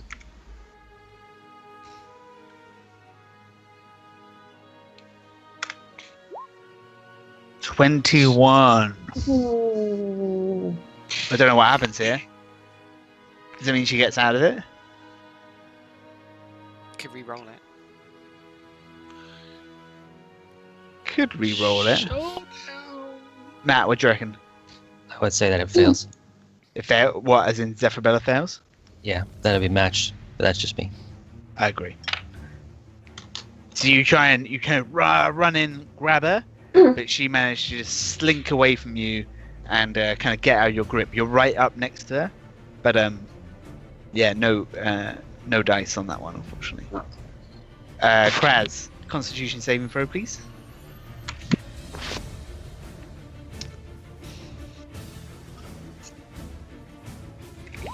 Seven. Nope, still blind, I'm afraid. Can't see nothing. Is there anything you want to try and do? I'm gonna cast Blade Ward on myself. Fine, you do so.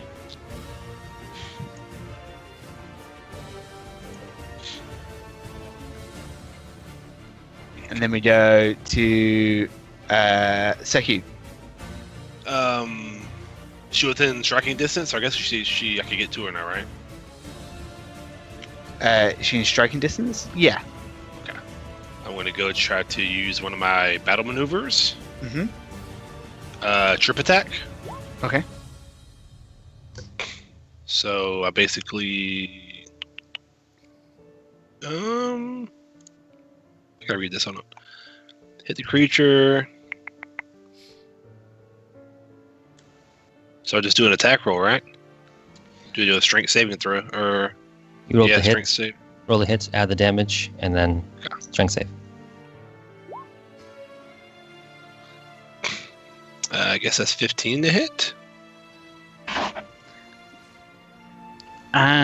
Wait, so hold on. Spend one superior die to attempt add the die to your attack's damage roll. So hold on, do you need to roll another dice? No, he has to roll to hit, and if it hits, he can choose to activate these battle maneuvers. And if 15 hits, then he'll roll damage on the greatsword, and she has to make a strength saving throw or be knocked prone. I see. I guess These maneuvers depend on him being able to hit in the first place.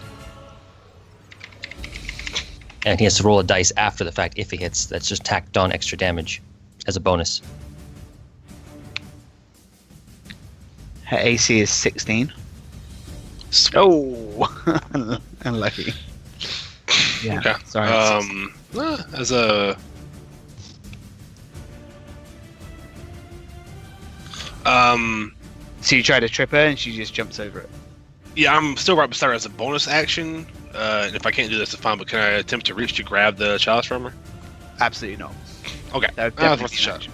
Okay. Okay, so well, she just you kind of slide the greatsword underneath, and she just hops over it, athletic like, while still running.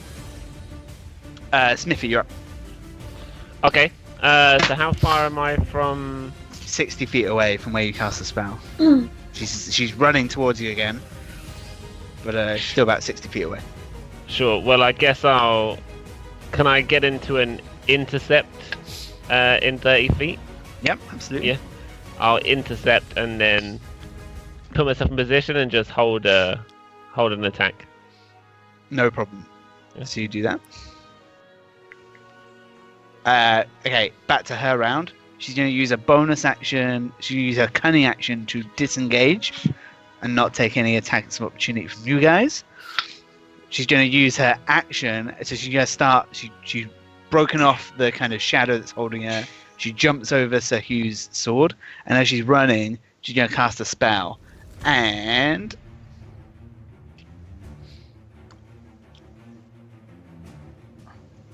one sec, let me just get this right.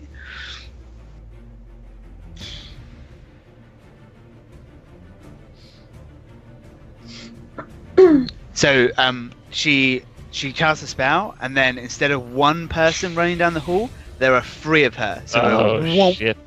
comes out. So 1 in the middle and 2 on the side, and they completely mimic her running action. So they all run together, and they're just running down the center of the hall at pace.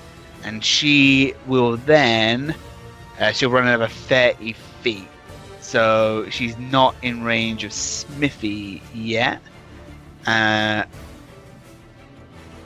Kraz, whereabouts were you?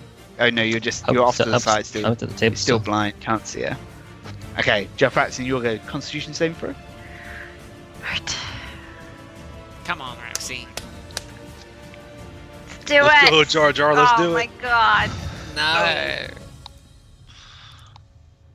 I'll just stand here.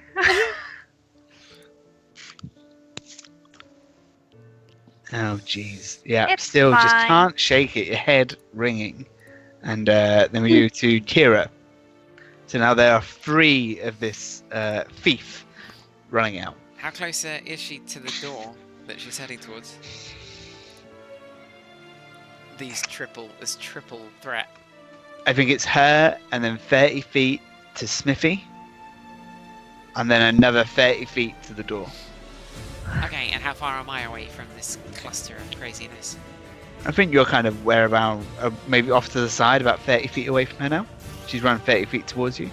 Alright, so... Okay. I think what I still want to do is ready an action. I think I want to ready Phantasmal Force to cast it as she's sort of heading close to this doorway, if she gets there. Does that make sense? Or do you want me to cast it kind of now? Which I'd be happy I think it's fine. I think you're welcome to Yeah, alright. keep it going. Because I have no weapons still, so last time I tried to physically manhandle somebody, I was nearly murdered. So I'm going to stay out of it and just kind of sit there preparing the spell with all the kind of somatic and verbal components. Okay, no problem. Are we playing with the rule that if we hold spells, they don't get spent until we activate them, or do we have to spend them to hold them? No, you don't have to spend it to hold on, because you can cancel do it. You don't have to do it. Okay. Yeah? Good to know. Okay, Zephyr, you're next. So she's slipped your grasp and ran past you, and you look around, and now you just see 3 people running away from you, but all 3 of them with a chalice in hand. See, I just think I'm really drunk at this point, so I'm just gonna like run at the middle one and try and do like a running kick. Okay, I get close. cool. So just do an attack for me. Is that just a normal strength? Yeah, you're unarmed. Try to do unarmed, yeah? Yeah. So it's just plus your strength, yeah. Is she considered drunk? Um, Because then it's poisoned, and that's avenge. I feel like we're good. Don't worry about it. Zephy's used to fighting drunk. We don't have to Yeah. lump on a load She of. has disadvantage if she's sober. So is that just a strength roll? Yeah. Natural 20? Hit. What? So let me do it. So I need to roll my mirror image. If you have 3 duplicates, you must roll a 6 or higher to change it to a duplicate. Okay, no worries. That's a 1d6, by the way. It's a 1d6. No, just It's a d20. of course it is. Cool. So you do that. You're like, rah, and you just go for the middle one. Running high kick and get nothing but air. Make an acrobatics check. Acrobatics. Oh god. This gonna hurt.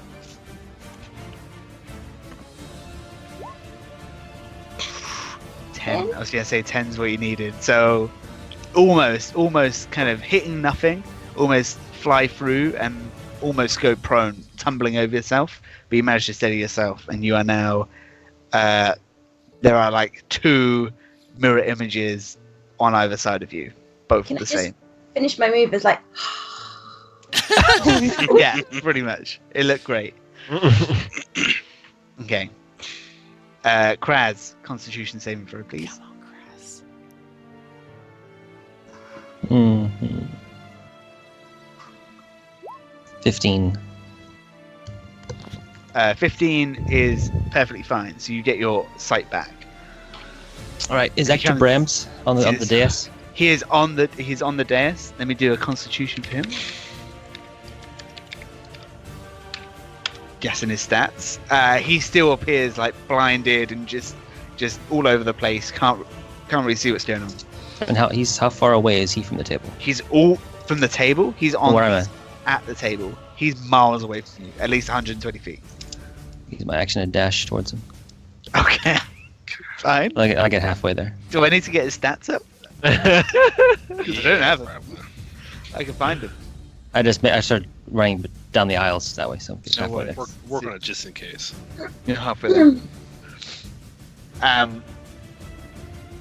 Next up, Hugh. So she's jumped over your sword, and now there are 2 of her with Zephy in the middle.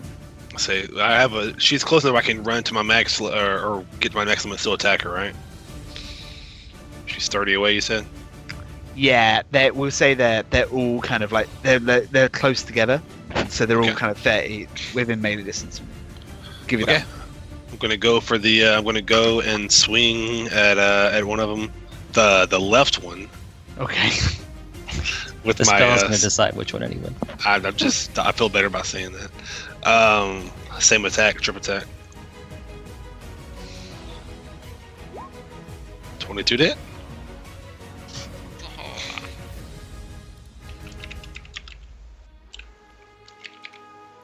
Then I'll do the dice roll afterwards. So I guess that doesn't matter. You hit nothing but air. Okay. Now there's only one of them. I misread the spell because it gives you 3 duplicates, so there's 4 of you. But I only said 3, so let's assume there's only one of her left. The real one. Okay. That's her 3rd natural 20. She's going for it. She's going for it. She's committed. Am I beside her now, where she would potentially? Yeah, take? you're beside her. Okay. Oh wait, you went for the left one. Technically, you've got Zephyrabella in between Okay, you of and the course. real one. Convenient. But she's running faster than you, and she's off on one. Smithy, you'll go. You're ahead of her. Okay. How close is she to me? 30 feet. Then I'm gonna run 30 feet at her as she's Yeah. running to me, and I'm just gonna. Oh no! Fuck! I don't have the hammer out. That's a problem. Is there an action to take the hammer out? Yeah. Oh my god. Oops. Oh dear. Fuck, Definitely that's should a have done that great last moment. turn. Looking at Smith, he's like, fuck, wait. Well, you did have a lot to drink, so. Yeah, that's probably right. Okay, well, I'm just gonna have to go for a clothesline. Right? Okay. Yep. I reached back for my hammer and I realized, oh fuck, I don't have it. I'm just gonna go Fine. whiskey bottle in hand. Are we trying to grapple her? More just Trying to push her prone? yeah, push her prone. Just go for a With a big close. old. Let's do that. Oh, So what's that? it's Just whiskey. just a strength check Thank you. against her acrobatics again. -1. I believe it's -2. That's it. How do you just do? Oh yeah, you click this thing. Yeah. There we go. Boom. Oh, shit. Oh, you break your knuckles on her chin. Spiffy rolls a 1, -2 makes it to -1. She rolls an 18. Oh my god. Just looks at his hand. That was your moment. Tries to Really? find the dagger, the hammer even. Brings out his fist and goes to just clothesline her as she runs past him. And she just easily, without even thinking about it, ducks under it. She's next to Zephyrabella. I'm gonna prove to my dad I can do it.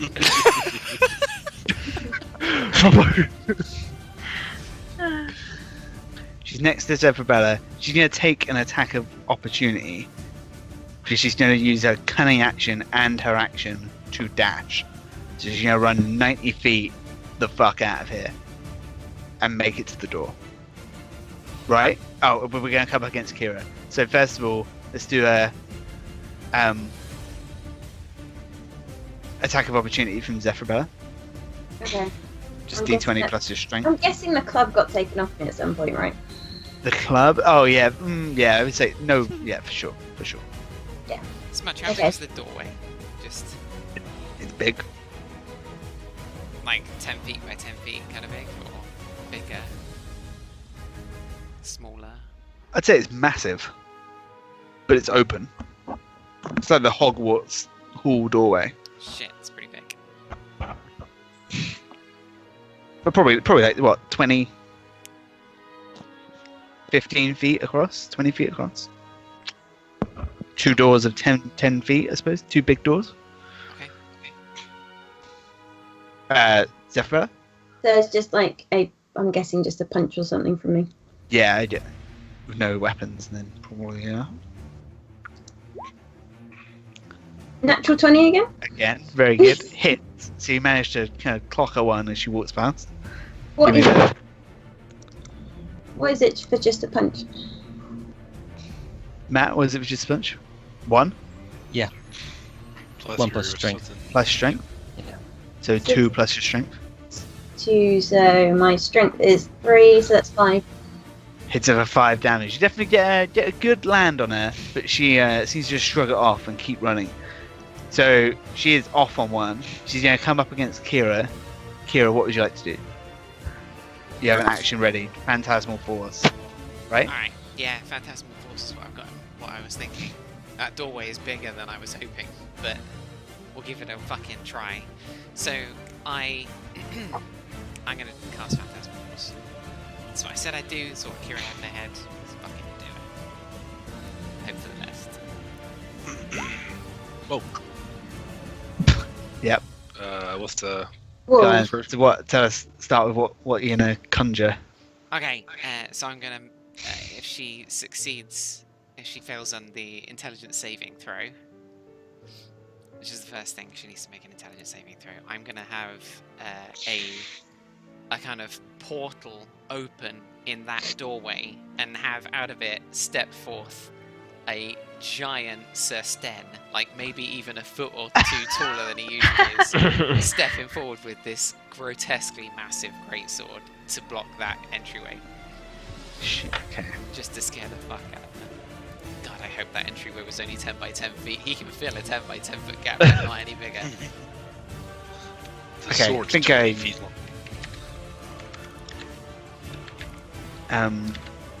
Spell save DC is 14 on an intelligence save. Her intelligence is 1. Only evident to the creature. 13. Yeah. Okay, so so she- DC 14. So she fails the save, and she then assumes that this huge Sir Sten is real. So the target can use its action to... Yeah, that's okay. So yeah, it's a complicated spell, but Yeah, no, it's okay. I've used basically it, he just used like, it Zeely once. So while a target is affected by a spell, the target treats the phantasm as real. Logical outcomes of interacting. Yeah. It can take damage from the illusion. takes a d6 damage if it's close to it, and if the illusion can reasonably do damage to it. So I'm gonna Okay. have Sten fuck her up. Okay.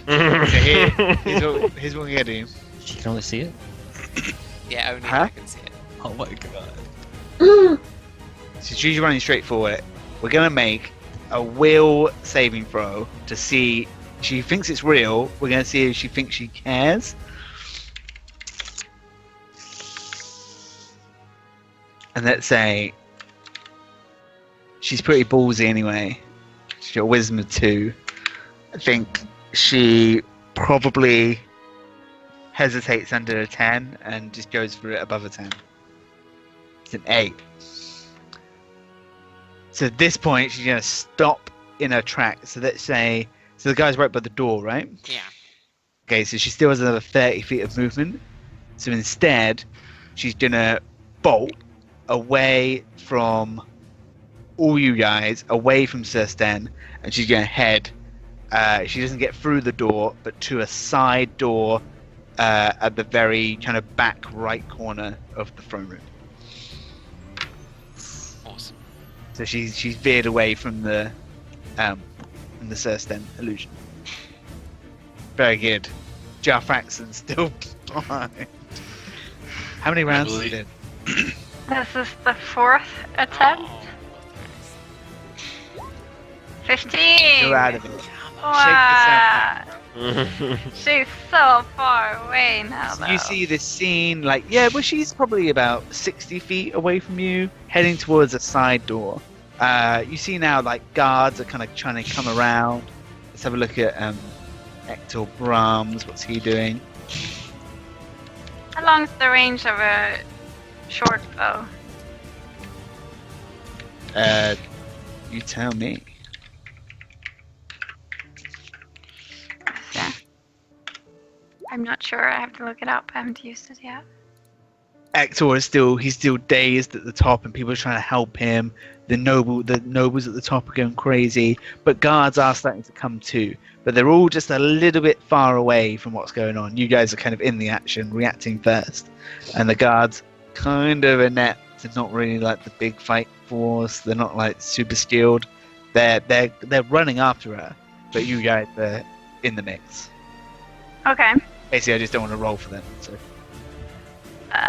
So I'm gonna draw the short bow. It has 80 range without disadvantage, and I'm gonna aim for her hand. Aim for it. Okay. Yeah, where she's holding the chalice. To see if I can make her drop it.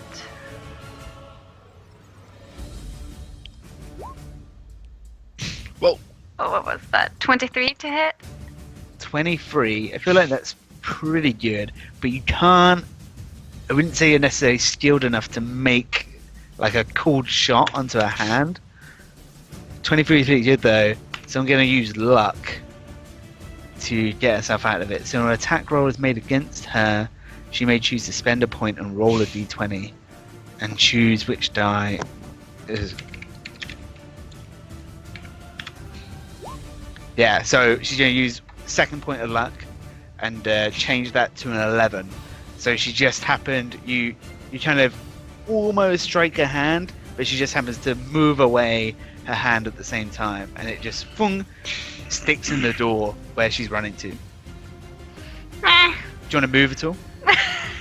Meh. I guess I can move.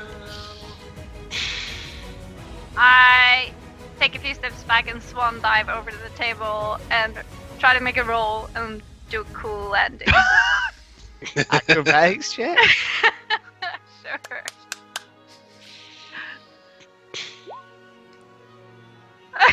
Seven. We're doing it over a chair? Over the table. Because I'm behind the table, right? At the top. Behind the table. We're at gonna the try to do that. Oh, sorry, you're Swan right at dive the very... over. My bad, you're right at the very top. Yeah. Jeez, I completely forgot about that. So you're miles Oh, away. okay, Yeah, okay. yeah. No, you can swan dive. You can move across it, but you knock loads of plates and you knock a lot of food over your Lord Sage of Flan friend, and he's now just an old man covered in food and wine that you've just like Okay. spilled over him. Well, it was worth a try. Yeah. That's it. What was the range on a short bow? 80, 80 to feet. 320. I'll let you off. I completely forgot you were right at the very top. Okay. Kira, your turn. I look at Jarthrax and I'm like, she had the short bow this entire time. And I kind of like I didn't even think about that. nervously twitch to myself. And then, right. If I move in her direction, because she's bolted from the front door, she's heading to this side door now. And we're going to be between her and the big door. Can I get within 30 feet of her? This fleeing woman? I'm guessing Can you not. get within 30 feet? No, because you're on the other side of Sir Sten. You're where your table was. Yeah. She's on the opposite corner. So Sir Sten's like 30 feet from you. The door is then another 30 feet. Okay, so I'm just going to walk up to Sir Sten and stand with him, I guess, in this kind of servant and master kind of look. Because, fuck, what else am I going to do? I don't have a short bow or anything. So, instead I'm going to look to Smithy, who I imagine, like, is irritatedly beginning to summon his hammer. Maybe his eyes are starting to turn black a little, perhaps. And Yeah. I look to Smithy and I'm like, is this man his weapons apprentice? His hammer in loco parentis? Is the smith beholden to what he is holden? His hammer's been moulding his soul to be sold into slavery. Can anyone blame me if I start to feel that his hammer's the smith and his soul is the steel? Oh my god. Very nice, Good. Oh very my god. nice. It's like slam poetry. I love it. Cool. Take an inspiration dice, Smithy. Yeah. In the hope that he Zephyrbella. stops.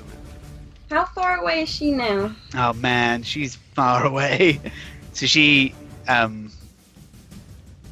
dashed, she ran, she dashed, she used the action to dash. So she's 90 feet away from you. Maybe Okay. let's call it like 80, 75 feet because she went like, she didn't run diagonally away. So like diagonally it's shorter, Okay. still away. What I want to do is I want to run towards her. As Yeah. I'm running past the table, I'm going to pick a plate up and then I'm going to frisbee it at her. Okay, cool, good. Yes. We count that as an improvised weapon. Improvised weapons have a range of roughly 20 feet. But with That's okay. disadvantage, 60 feet, right? You Yeah, can grab the plate and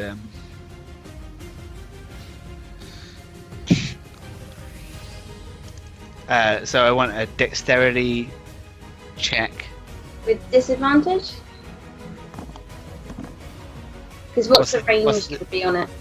On a plate, Yeah. As far as you want it to be. 20 feet, So if I'm going for longer than that, it's disadvantage, right? because you're running 30 and then attacking. So Yeah. yeah, disadvantage then, please. I believe. Oh. No. Nope. Just this plate just smashes, skids along the floor and then smashes up against the wall. No help to you. You're now like 45 feet away. Okay. and she's rapidly getting away from all of you. Kraz, your turn. Oh, God. You are now like 60 feet, I guess, away from the top table. Yeah. Let's give this guy another go. Is there still people all around him? Yeah, absolutely. They're now. He's actually really struggling. He can't. He was so close to it. Yeah. Like, he seems to be completely blinded. The nobles and stuff, they're being helped by their own people, but there are at least like 2 guards who have kind of come to like sort of like not weapons drawn, but kind of like tending to him, making sure he's okay, trying to make sure nothing dodge happens to him. All right. Is anyone that dais looking at me? Anyone notice me running? Absolutely not. No, everybody is super distracted by everything that's going on. I cast disguise self and run another 30 feet. Okay. Disguise yourself as what? Black Fist Guard. Okay. Does that in height? I'm a bit shorter. How much shorter? Let's see. 3 feet. Aren't you like halfling size, roughly? Yeah. Oh, we got doors in the order, you know. I'm just working. Nope.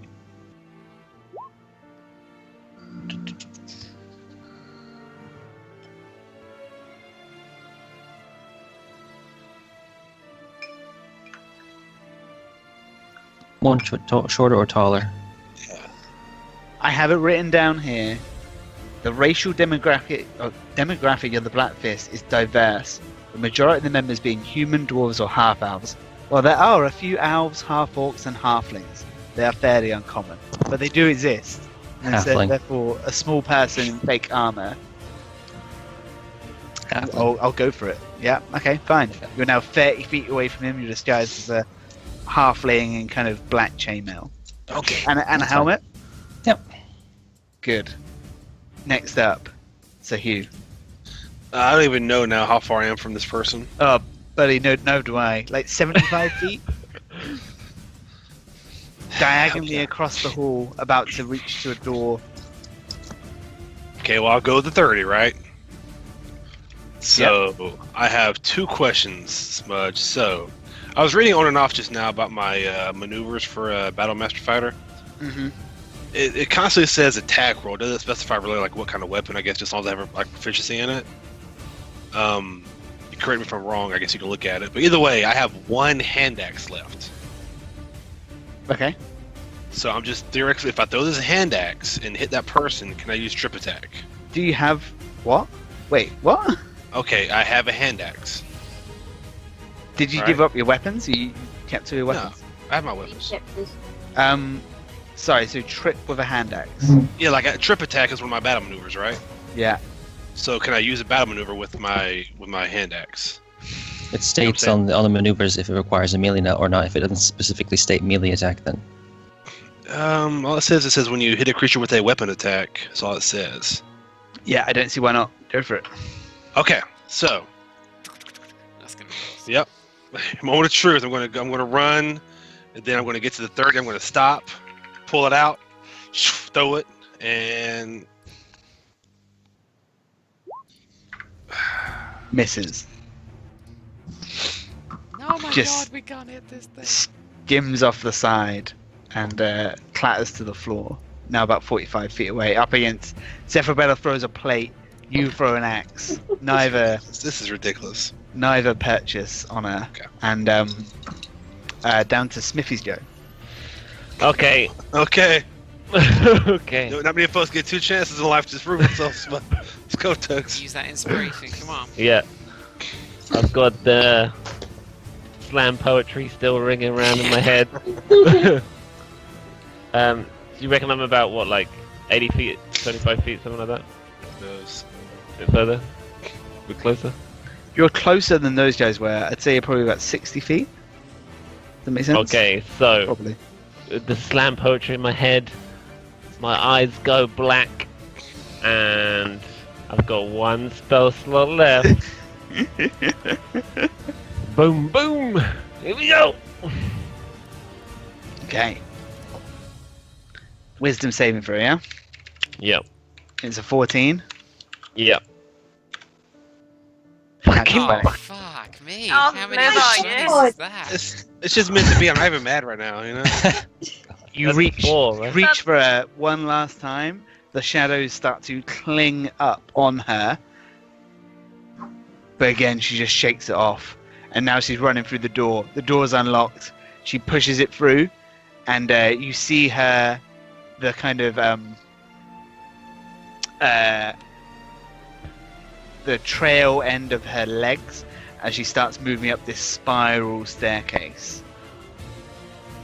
So Hugh, you know this leads to one of the towers. Maybe like 4 or 5 stories up.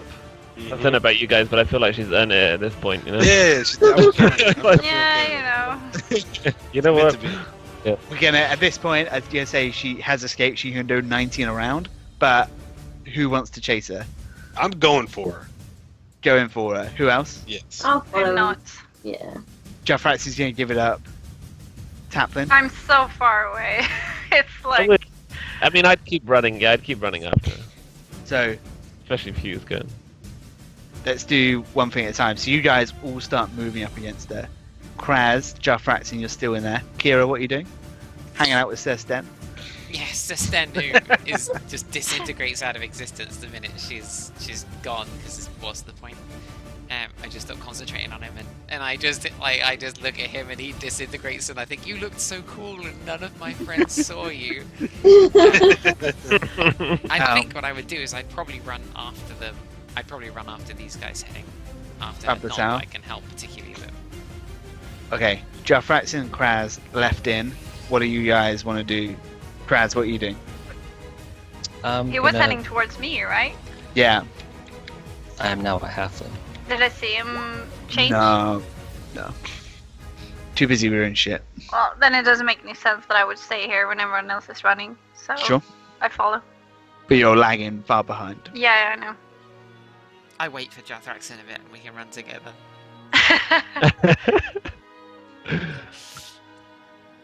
At this point, they've kind of he's regained his composure. And he's kind of looking around. He's out of breath, and they're like, "Oh, my lord, are you well? Are you okay?" And he's like, "Oh, damn it, what happened?" And I'm like, "My lord, he took the cup." And he's like, "The chalice." And Kraz, you if you're getting up like near them, you Yeah, hear I'm this close by. conversation. Yep. It's like the chalice. But she took and he kind of reaches towards like his back pocket. Damn it! And he bangs on the floor. He like touches like his back pocket and he's feeling for something. He's like, oh fuck! And they start to usher him towards his chambers upstairs. What would you like to do? He's gonna go with them, aren't I'm gonna hold out the blue bottle to one of the guards, Yeah. and I'm just gonna tell him, give this to the Lord Protector. It'll help with the blindness. Deception check. Oh my god! Please roll a 1.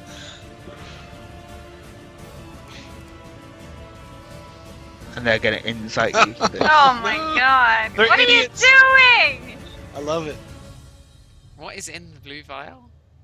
We don't know. We just know it kills, maybe. It just says someone. don't drink. That's not the Yep. That's not the same one that we use to resurrect the dead, I- right? I think it might be. No. I think it is. On who? The blind guy? Lord Protector. God, Guy this who create just like kind of seems like a good mega guy all of a boss. sudden. The minute he It's seems gonna like a be some good guy. serious shit. this could be the undead version. This is gonna be the Skeleton King. Terrible. It'll be Arthas. Sorry, I'm just looking for my guards. My guards are gonna insight check you, but I think they're pretty stupid. Yeah, they are pretty dumb. It's like a knight. Even Not- rolling no, nat he's not. 20s though. They're not knights, they're guards. Where am I? Guard. Blackfist guard. Wisdom of 11. Jesus Christ. He looks at you, he's like, thank you. Go, Secure. go. Secure the perimeter. We'll I take turn care around. of the Lord Regent. And you see them escape upwards. The rest of you guys. So, who Taplin and Zephyrabella, you are ahead. So Hugh, you're next. Kira, you're next if you're following them. Sorry, you're not following. You are Yeah. following. Jaffrats, and you're lagging behind, and you kind of wind up this staircase, and then you get to the top, and it opens out onto night sky. Taplin and Zephyrabella, you get up there exhausted. There's a long flight of stairs, and you are confronted with the thief, Chalice still in hand, being grappled by a black fist guard. Ooh. And the guard's like, I've got her, help me take her down. And they're like struggling, and then the thief like looks up at you, and she's like, she sees you, Taplin, she looks at your eyes, she just says, this is just all too easy. Thanks for the comb. And then shloom, she transforms before your eyes into a raven. And the guard kind of stumbles, loses his grip as he gets off there, and then she just flies off into the night sky. And that's where we'll finish the game. Wow. With the chalice. With Chalice transformed as well. Oh god. Oh my god. Yes. So good. Yeah. Well, That was a fun one. It's good. It was good. It really took a turn. Yeah. Comb? Yeah, thanks for the comb. Is that? When Yeah. she was patting him all over and Matt was describing it, I'm like, oh, he's so getting pickpocketed. Yeah. That's what I thought.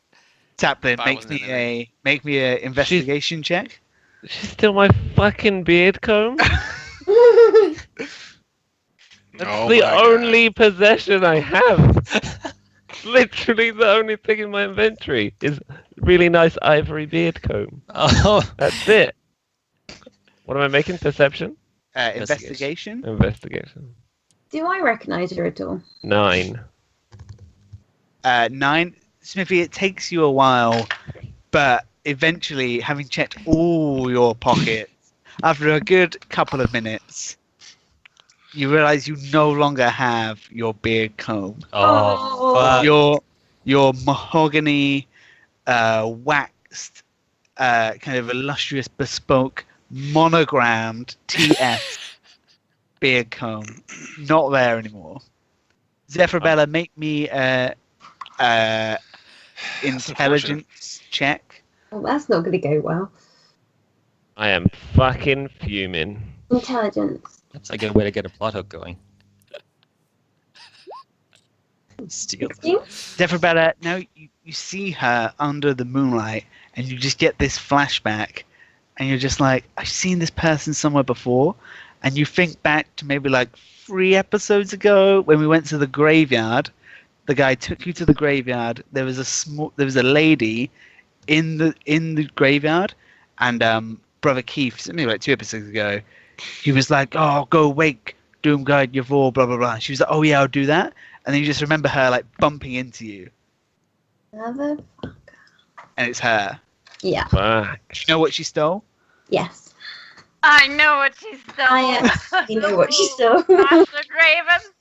And the Stole that. realization comes to you that now she's in possession of a sacred artifact of Oh, Kellenvor, Jesus Christ. something belonging to Zephyrabella and Taplin's beard comb, and perhaps something else belonging to Hector Grant.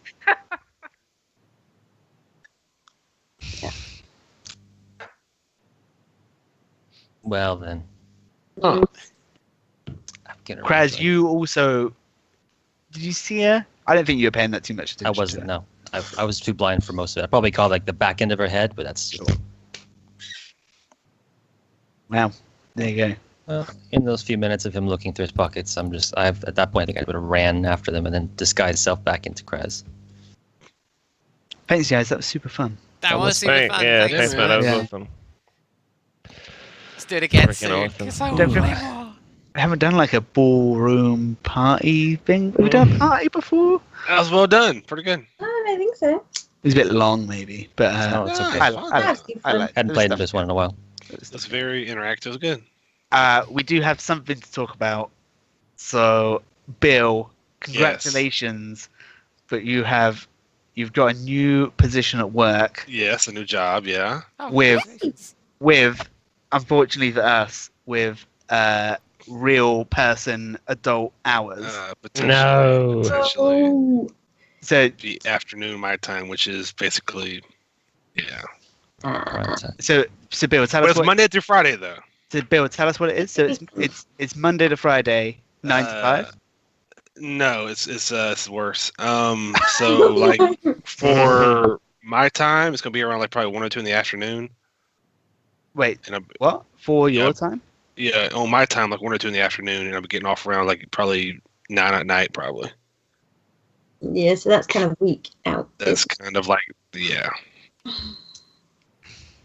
Which is basically for you guys to be like, was that like from For like 6 till whenever. yeah, basically.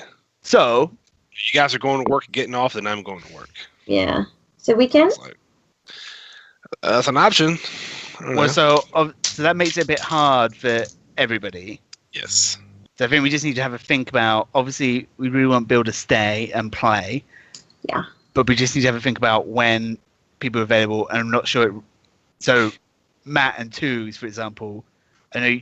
Do you guys get your schedules in advance? Because.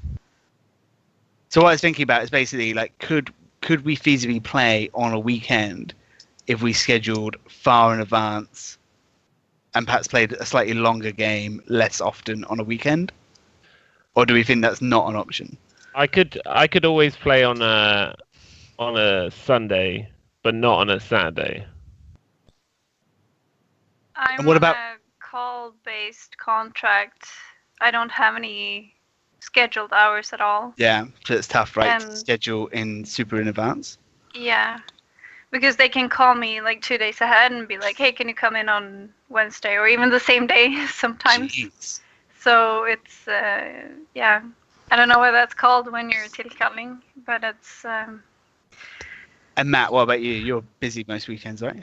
It's kind of 1 weekend on, 1 weekend off. Okay, Ish. that sounds like doable-ish. I mean, another option too, because I feel pretty shitty about the whole thing, would be you guys could still play regular games, and maybe the weekends you can play, I could do something. I don't know. Also possible. I mean, just because that's an option. it's real crummy to say, hey guys, we'll play every 3 months because of Bill. That's kind of Well, the kind of, I mean, I guess the way we're kind of playing this, it means you can just kind of like drop in, drop out. yeah. I can have fun with it. Because if most sessions are kind of like a particular event or quest, or as a way I'm trying not to make it like Yeah, real long at the moment anyway, like real long ongoing worlds. and you're pretty well. You could hide me. You know, I could protect. I mean, you know, I could do something. Well, there's stuff. So Hugh can still do stuff outside of our games and still have an Yeah. impact on the story. Should we just go, Bill? What about Friday nights for you? Our time. Am I being stupid? Well, I'll get off work Friday night around like 8 or 9 p.m. my time, which would be like 2 in the morning, I guess. So I'll be at work. Right. It pretty much cancels out Monday through Friday. It really is Yeah. terrible.